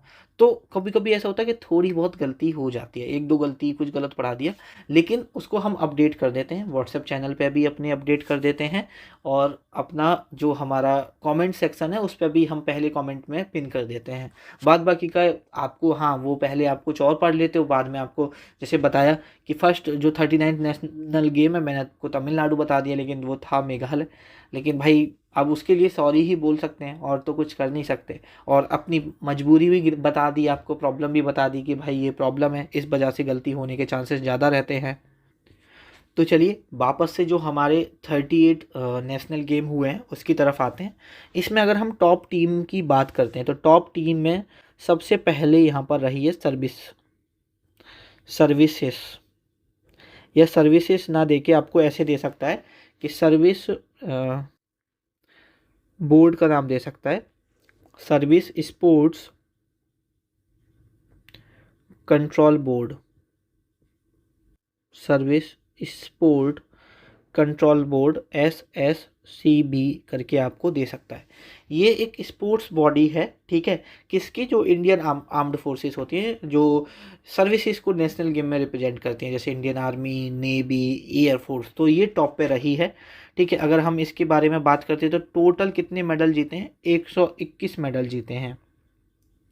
कितने जीते हैं, 121, जिसमें इनके गोल्ड है 68 गोल्ड, ठीक है, 26 सिल्वर और 27 ब्रॉन्ज। उसके बाद अगर हम बात करते हैं महाराष्ट्र की, महाराष्ट्र सेकंड नंबर पर रहा, और इसने जो टोटल मेडल जीते हैं 198 जीते हैं। 198 में 54 गोल्ड है। तो आप बोलोगे भैया ओवरऑल विनर सर्विसेज क्यों रही, या सर्विसेज टॉप पे क्यों रही, इसने 198 मेडल जीते हैं, लेकिन ओवरऑल विनर हम उसको मानते हैं जिसके गोल्ड ज़्यादा होते हैं। तो गोल्ड के मामले में सर्विसेज के ज़्यादा हैं। अगर आपसे ये पूछे कि largest total number of medals किसने जीते हैं, तो वो महाराष्ट्र ने जीते हैं, लेकिन गोल्ड मेडल किसने ज़्यादा जीते हैं, तो वो सर्विसेज ने जीते हैं, इसलिए वो टॉप पे है। उसके बाद तीसरे नंबर पर रहा आपका हरियाणा। तीसरे नंबर पर कौन रहा, हरियाणा, ठीक है। लार्जेस्ट नंबर ऑफ मेडल्स किसने जीते हैं, महाराष्ट्र ने जीते हैं, ये बात भी आपको पता होना चाहिए, ठीक है। और यहाँ पर जो आपकी सर्विस टीम है आर्म्ड फोर्स की, service team armed force, service team armed force, इसने ओवरऑल आपका जो चैंपियनशिप है उसको जीता है, won the overall championship. And आपसे पूछे कि जो राजा बलिंदर सिंह ट्रॉफी है वो किसने जीती है, तो वो भी इसी ने जीती है। And Raja Balinder Singh trophy, तो ये भी किसने जीती है, आपकी सर्विस टीम ने ही जीती है, ये बात भी आपको पता होना चाहिए। किसकी सर्विस टीम ने? आर्म्ड फोर्सेस की। उसके बाद एक बार अभी मेंस हॉकी इवेंट से भी सवाल बन चुका है, मेंस इसी गेम का मेंस हॉकी इवेंट किसने जीता है? तो ध्यान रखना कर्नाटका ने जीता है मेंस हॉकी इवेंट, कर्नाटका ने, और यूपी को बीट किया है 3-2 से। तो ये भी आपको पता होना चाहिए किसको बीट किया है, तो यूपी को बीट किया है। ठीक है, अगर हम न्यूली एडिड के इस बार जो न्यूली एडिड स्पोर्ट्स हैं वो कौन से हैं? ठीक है, न्यूली एडिड स्पोर्ट्स की अगर हम बात करते हैं तो जैसे योगा एंड आपका मल्लखंब, तो ये बात भी आपको पता होनी चाहिए। ठीक है, अब देख लेते हैं क्या दिया हुआ है। 38 national game were hosted by Uttarakhand, तो ये स्टेटमेंट हमारा सही है। Service sports control board top the medal tally, ये भी हमारा सही है। Yoga and Mallakhamb were introduce to promote indigenous sport, तो ये भी हमारा सही है। तो पहला, दूसरा, तीसरा तीनों ही ऑप्शन डी हमारा यहाँ पे सही हो जाएगा। नेक्स्ट क्वेश्चन है हमारा यहाँ पर, which of the following folk dance of Jammu Kashmir is performed only by man, इनमें से कौन सा फोक डांस है जम्मू कश्मीर का जो सिर्फ मैन के द्वारा परफॉर्म किया जाता है? तो ध्यान रखना ये है आपका दुम्हाल, जो कि परफॉर्म्ड किया जाता है सिर्फ मैन के द्वारा, तो ऑप्शन सी सही हो जाएगा। ध्यान रखना जो रॉफ डांस है एक है रॉफ डांस जिसको वुमेन करती हैं। अगर आपसे ये पूछा जाए कि परफॉर्म्ड ओनली बाय वुमेन, तो वो है आपका रॉफ डांस। ये कश्मीर वैली में परफॉर्म किया जाता है, कश्मीर वैली, ठीक है, जम्मू कश्मीर की कश्मीर वैली में इसको परफॉर्म किया जाता है, ये चीज़ आपको पता होना चाहिए। और ये जनरली जो परफॉर्म होता है ईद पर होता है, और वुमेन इसको करती हैं, ग्रुप डांस होता है। तो ये सारी पेपर पॉइंट ऑफ व्यू से इम्पोर्टेंट है, क्योंकि फोक डांस को काफ़ी डिटेल में पूछ रहा है आपका नया वेंडर। तो वुमेन ग्रुप डांस है, ये वुमेन ग्रुप डांस है, और ये यूजुअली परफॉर्म होता है, यूजुअली परफॉर्म्ड एट ईद। तो ये बात भी आपको पता होना चाहिए कि जनरली आपका जो रॉफ डांस है वो कब परफॉर्म होता है? ईद पर होता है। ठीक है, इसमें जो वुमेन्स ग्रुप में डांस करती हैं, बेसिकली दो रो बनते हैं जो कि एक दूसरे के अपोजिट होते हैं, फेस कर रहे होते हैं एक दूसरे को, फेसिंग ईच अदर।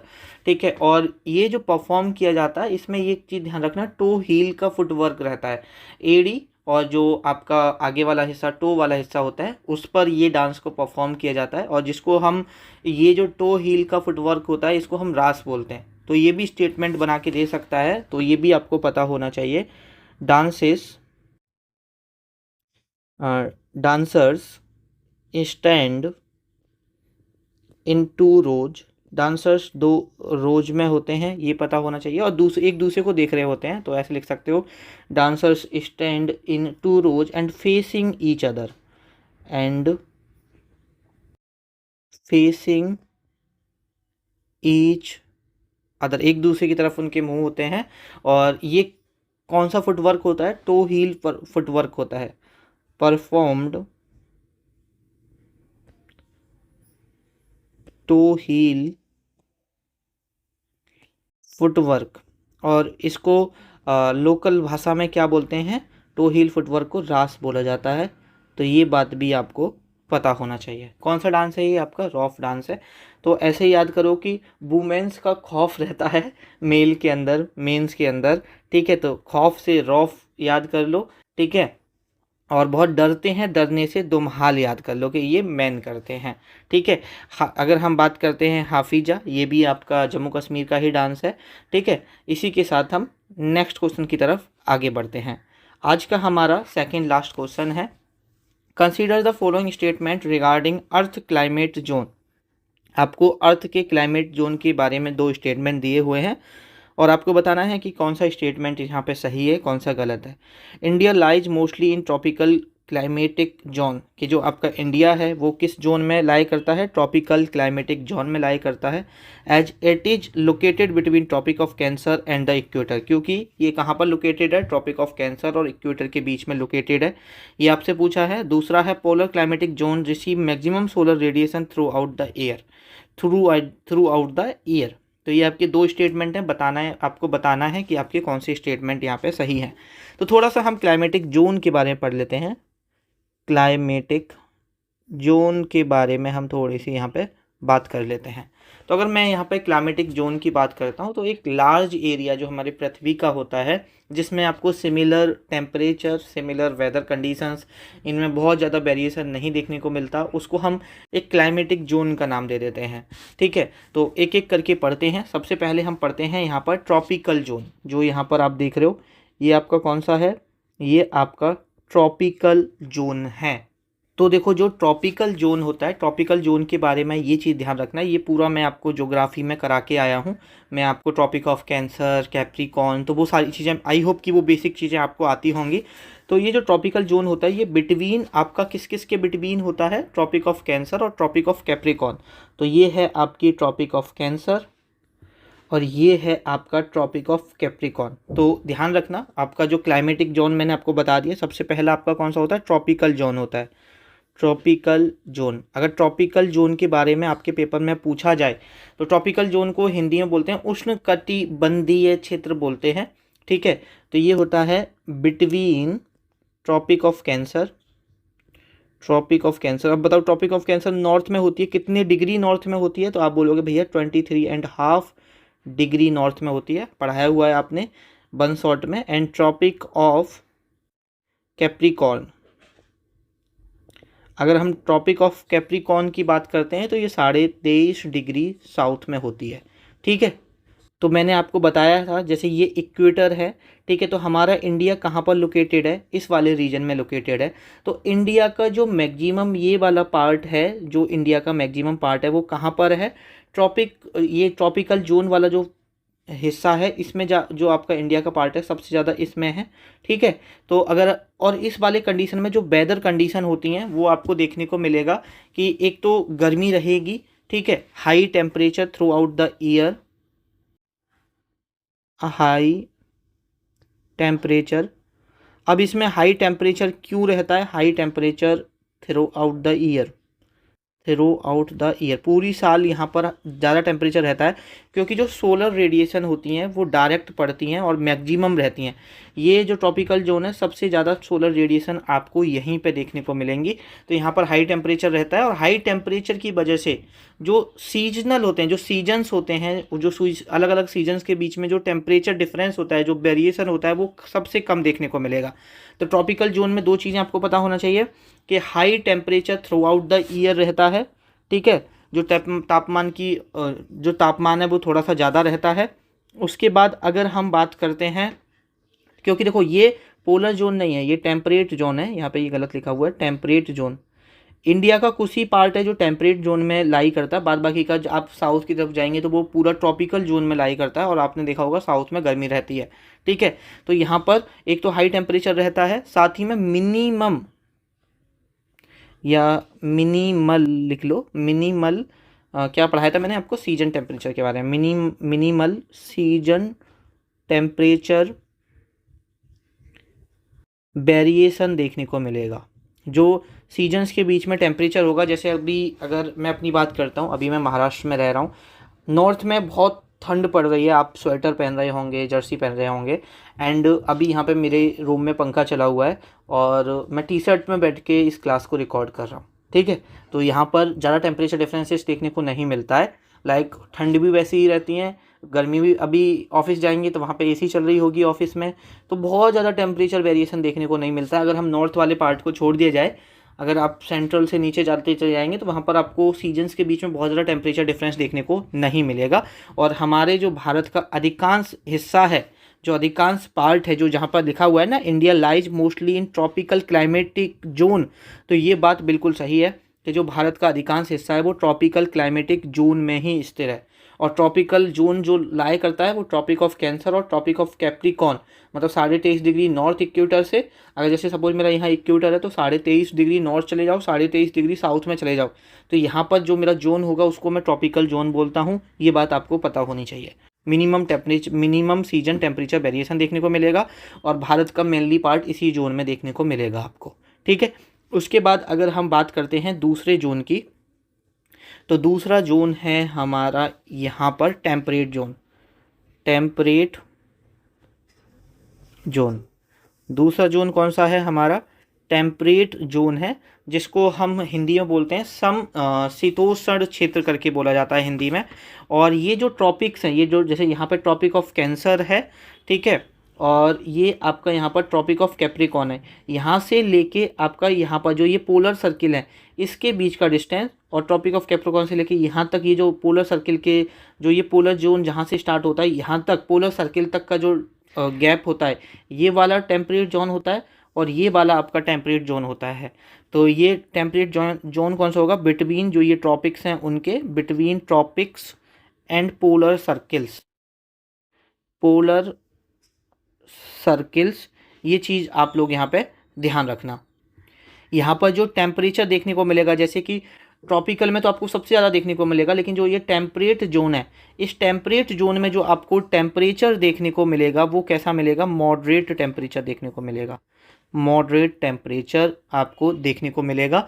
और यहाँ पर आपको 4 अलग अलग सीजन देखने को मिलेंगे। अगर ठंड पड़ेगी तो ज़्यादा ठंड पड़ेगी, गर्मी पड़ेगी तो ज़्यादा गर्मी पड़ेगी, शरद पड़ेगी जिसको हम ऑटम बोलते हैं तो वो भी सही पड़ेगी, विंटर बरसात भी होगी। तो 4 अलग अलग डिस्ट्रिक्ट सीजन देखने को मिलेंगे आपको किसमें? टेम्परेट जोन में, जो कि आप नॉर्थ इंडिया के पार्ट में देखते भी होंगे कि अगर ठंड पड़ रही है तो अच्छी ठंड पड़ रही है, गर्मी पड़ रही है तो अच्छी पड़ रही है, बारिश हो रही है तो हो रही है, ठीक है। तो 4 डिस्टिंक्ट सीजन देखने को मिलते हैं आपको। 4 डिस्टिंक्ट सीजन यहाँ पर आपको देखने को मिलेंगे, जैसे आपके स्प्रिंग हो गया, बसंत, ठीक है, समर गर्मी, ठीक है, जिसको ग्रीष्म भी बोलते हैं हिंदी में, ऑटम, ठीक है, शरद, और शीत यानी कि विंटर। तो अभी आपको देखोगे कि टेम्परेट जोन में अभी कौन सा टाइम चल रहा है? विंटर वाला टाइम चल रहा है, ठीक है। तो ये होता है हमारा टेम्परेट जोन। तो ट्रॉपिकल जोन आई होप समझ में आ गया होगा, टेम्परेट जोन समझ में आ गया। अब हम पढ़ लेते हैं ये कौन सा है हमारा पोलर जोन। तो देखो यहाँ पर एक सेकंड पेन चेंज कर लें। यहाँ पर देखो ये जो आपका ये जो आपका पोलर जोन होता है, ये जो स्टार्ट होता है, ये कौन सा है? जो ये पोलर सर्किल यहाँ पे स्टार्ट होते हैं, ये ऊपर वाले को जो नॉर्थ में होता है उसे तो हम बोलते हैं आर्कटिक सर्कल, जो कि कितने डिग्री पे होता है? कभी अगर आपसे पूछे 66.5 डिग्री पे होता है नॉर्थ में, इक्वेटर से। और नीचे वाले को पोलर सर्कल जहाँ से स्टार्ट होता है उसे क्या बोलते हैं? अंटार्कटिक सर्कल बोलते हैं। ये सब चीज़ें मैं आपको पढ़ा के आया हूँ, अंटार्कटिक सर्कल। और ये इक्वेटर से कितना साउथ में जाना पड़ेगा? 66.5 डिग्री आपको साउथ में जाना पड़ेगा। तो ये जो डिस्टेंस होगी आपकी बिटवीन जो इसके बियॉन्ड इस आर्कटिक सर्कल के इधर और अंटार्कटिक सर्कल के इधर, beyond the Antarctic circle and Arctic circle, उस वाले जोन को हम क्या बोलते हैं? पोलर जोन बोलते हैं, ठीक है। अब यहाँ पे थोड़ा सा डिस्टेंस नहीं है, डिस्टेंस नहीं, जगह नहीं है, तो थोड़ा सा मैं इसे रफ कर देता हूँ, ठीक है। तो यहाँ पर आप तीसरा कौन सा हेडिंग डाल लो? Polar zone. तो आपका जो पोलर जोन होता है वो होता है beyond Arctic circle, beyond Arctic circle, है ना। आर्कटिक सर्कल आपको पता है 66.5 degree north, and Antarctic circle, Antarctic circle ये होता है आपका 66.5 डिग्री साउथ में। ये चीज़ भी आपको पता होना चाहिए। और जैसे यहाँ पर आपको मिनिमम टेम्परेचर, मतलब यहाँ पर सबसे ज़्यादा मैक्सिमम टेम्परेचर देखने को मिलेगा, यहाँ पर मॉडरेट देखने को मिलेगा, और सबसे मिनिमम टेम्परेचर आपको यहीं मिलेगा, ठीक है। मिनिमम टेम्परेचर मिलेगा देखने को, मिनिमम टेम्परेचर, जिसकी वजह से एक्सट्रीमली कोल्ड क्लाइमेट है। ये एक्सट्रीमली कोल्ड क्लाइमेट जोन कौन सा है? पोलर जोन है, ठीक है। सबसे ज़्यादा ठंड आपको पोलर जोन में ही देखने को मिलेगी, extremely cold climate, cold climate, ये चीज़ ध्यान रखना। यहाँ पर बहुत लंबी विंटर्स होती हैं, लॉन्ग विंटर्स होती हैं, और बहुत छोटी आपकी समर होती हैं, वेरी शॉर्ट समर। तो मेनली आपके 3 क्लाइमेटिक जोन है, tropical, temperate and polar. I hope अब आपको अच्छे से ये चीज़ भी क्लियर हो गई होगी, ठीक है। अब हम यहाँ क्वेश्चन देख लेते हैं, ये तो हमारा सही है। उसके बाद polar climatic zone receive maximum solar radiation. भैया मैक्सिमम सोलर रेडिएशन यहाँ पर पड़ती है, इसलिए गर्मी ज़्यादा होती है। यहाँ पर आपकी जो है गर्मी नहीं पड़ती, यहाँ पर सोलर रेडिएशन नहीं पहुँच पाती हैं, इसीलिए तो ठंड पड़ेगी। तो ये स्टेटमेंट आपका गलत हो जाएगा। तो सिर्फ पहला स्टेटमेंट हमारा यहाँ पर ऑप्शन ए सही हो जाएगा। आज की क्लास का लास्ट क्वेश्चन की तरफ पढ़ते हैं, और आज की क्लास का हमारा जो लास्ट क्वेश्चन है last but not the least, consider the following statement regarding the gates of Purana किला। आपको पुराना किला के बारे में स्टेटमेंट बता दिए हुए और बताना है कौन सा सही है। तो हम पुराना किला के गेट के बारे में पढ़ें, पहले पुराना किला के बारे में पढ़ लेते हैं। पुराना किला, पुराना किला, अगर हम पुराना किला की बात करते हैं तो ध्यान रखना ये दिल्ली में है। किस रिवर के पास में है तो ये भी आपको पता होना चाहिए, यमुना रिवर के पास में है। किस रिवर के पास में है? यमुना रिवर के पास में है। किसके द्वारा इसको स्टार्ट किया गया है तो आप बोलोगे भैया हुमायूं के द्वारा, हुमायूं के द्वारा इसको स्टार्ट किया गया है। इसको हुमायूं के बाद में जो डेवलप किया था, हुमायूं को चला गया था क्योंकि शेरशाह सूरी ने उसे हरा दिया था, तो फर्दर अगर इसका डेवलपमेंट कराया था, further developed by Sher Shah Suri. जो फर्दर डेवलप कराया वो किसके द्वारा कराया गया था? शेर शाह सूरी के द्वारा इसे फर्दर डेवलप कराया गया। पुराना किला को हम दीन पनाह के नाम से भी जानते हैं, दीन पनाह के नाम से भी जानते हैं, ये भी आपको पता होना चाहिए। और ये किससे बना हुआ है? आजकल मटेरियल बहुत ज़्यादा पूछ रहा है, तो ये किससे बना हुआ है? रेड सैंड स्टोन से बना हुआ है, रेड सैंड स्टोन। देखो शाहजहाँ से पहले अगर किसी रूलर का कोई आर्किटेक्चर पूछा जाए, कोई बिल्डिंग के बारे में पूछा जाए, तो ध्यान रखना मोस्ट प्रोबेबली वो रेड सैंड स्टोन से बना होगा, ठीक है। और इसके अंदर एक आपको दिखेगी जो कि शेरशाह सूरी ने बनाई थी, किला ए कुन्हा मस्जिद, किला ए कुन्हा मस्जिद देखने को मिलेगी, ठीक है। ये इसी के अंदर है। कभी पूछे कि ये किसने बनवाई थी तो ये बनवाई थी शेर शाह सूरी ने, शेर शाह सूरी। कभी इसकी आर्किटेक्चरल स्टाइल पूछ ले तो इंडो इस्लामिक, इंडो इस्लामिक। कभी भी अगर मुगल की कोई आर्किटेक्चर के बारे में पूछे तो मोस्ट प्रोबेबली वो इंडो इस्लामिक आर्किटेक्चरल स्टाइल होगा, ये चीज़ ध्यान रखना, ठीक है। इसके अंदर आपको शेर मंडल भी देखने को मिलेगा, शेर मंडल। और जो हुमायूं मरा था, हुमायूं की जो डेथ हुई थी वो इसी से गिर के मरे, डेथ हुई थी, ये चीज़ भी आपको पता होना चाहिए, ठीक है। अब इसके गेट के बारे में पढ़ लेते हैं। The gate of Purana Qila are massive double storied structure. तो ये जो आपका स्टेटमेंट है ये बिल्कुल सही है। जो पुराना किला के गेट थे वो डबल मंजिला, 2 मंजिला संरचनाओं में बने हुए थे, बड़े थे, काफ़ी मैसिव हैं, ठीक है। तो ये आपका स्टेटमेंट सही हो जाएगा।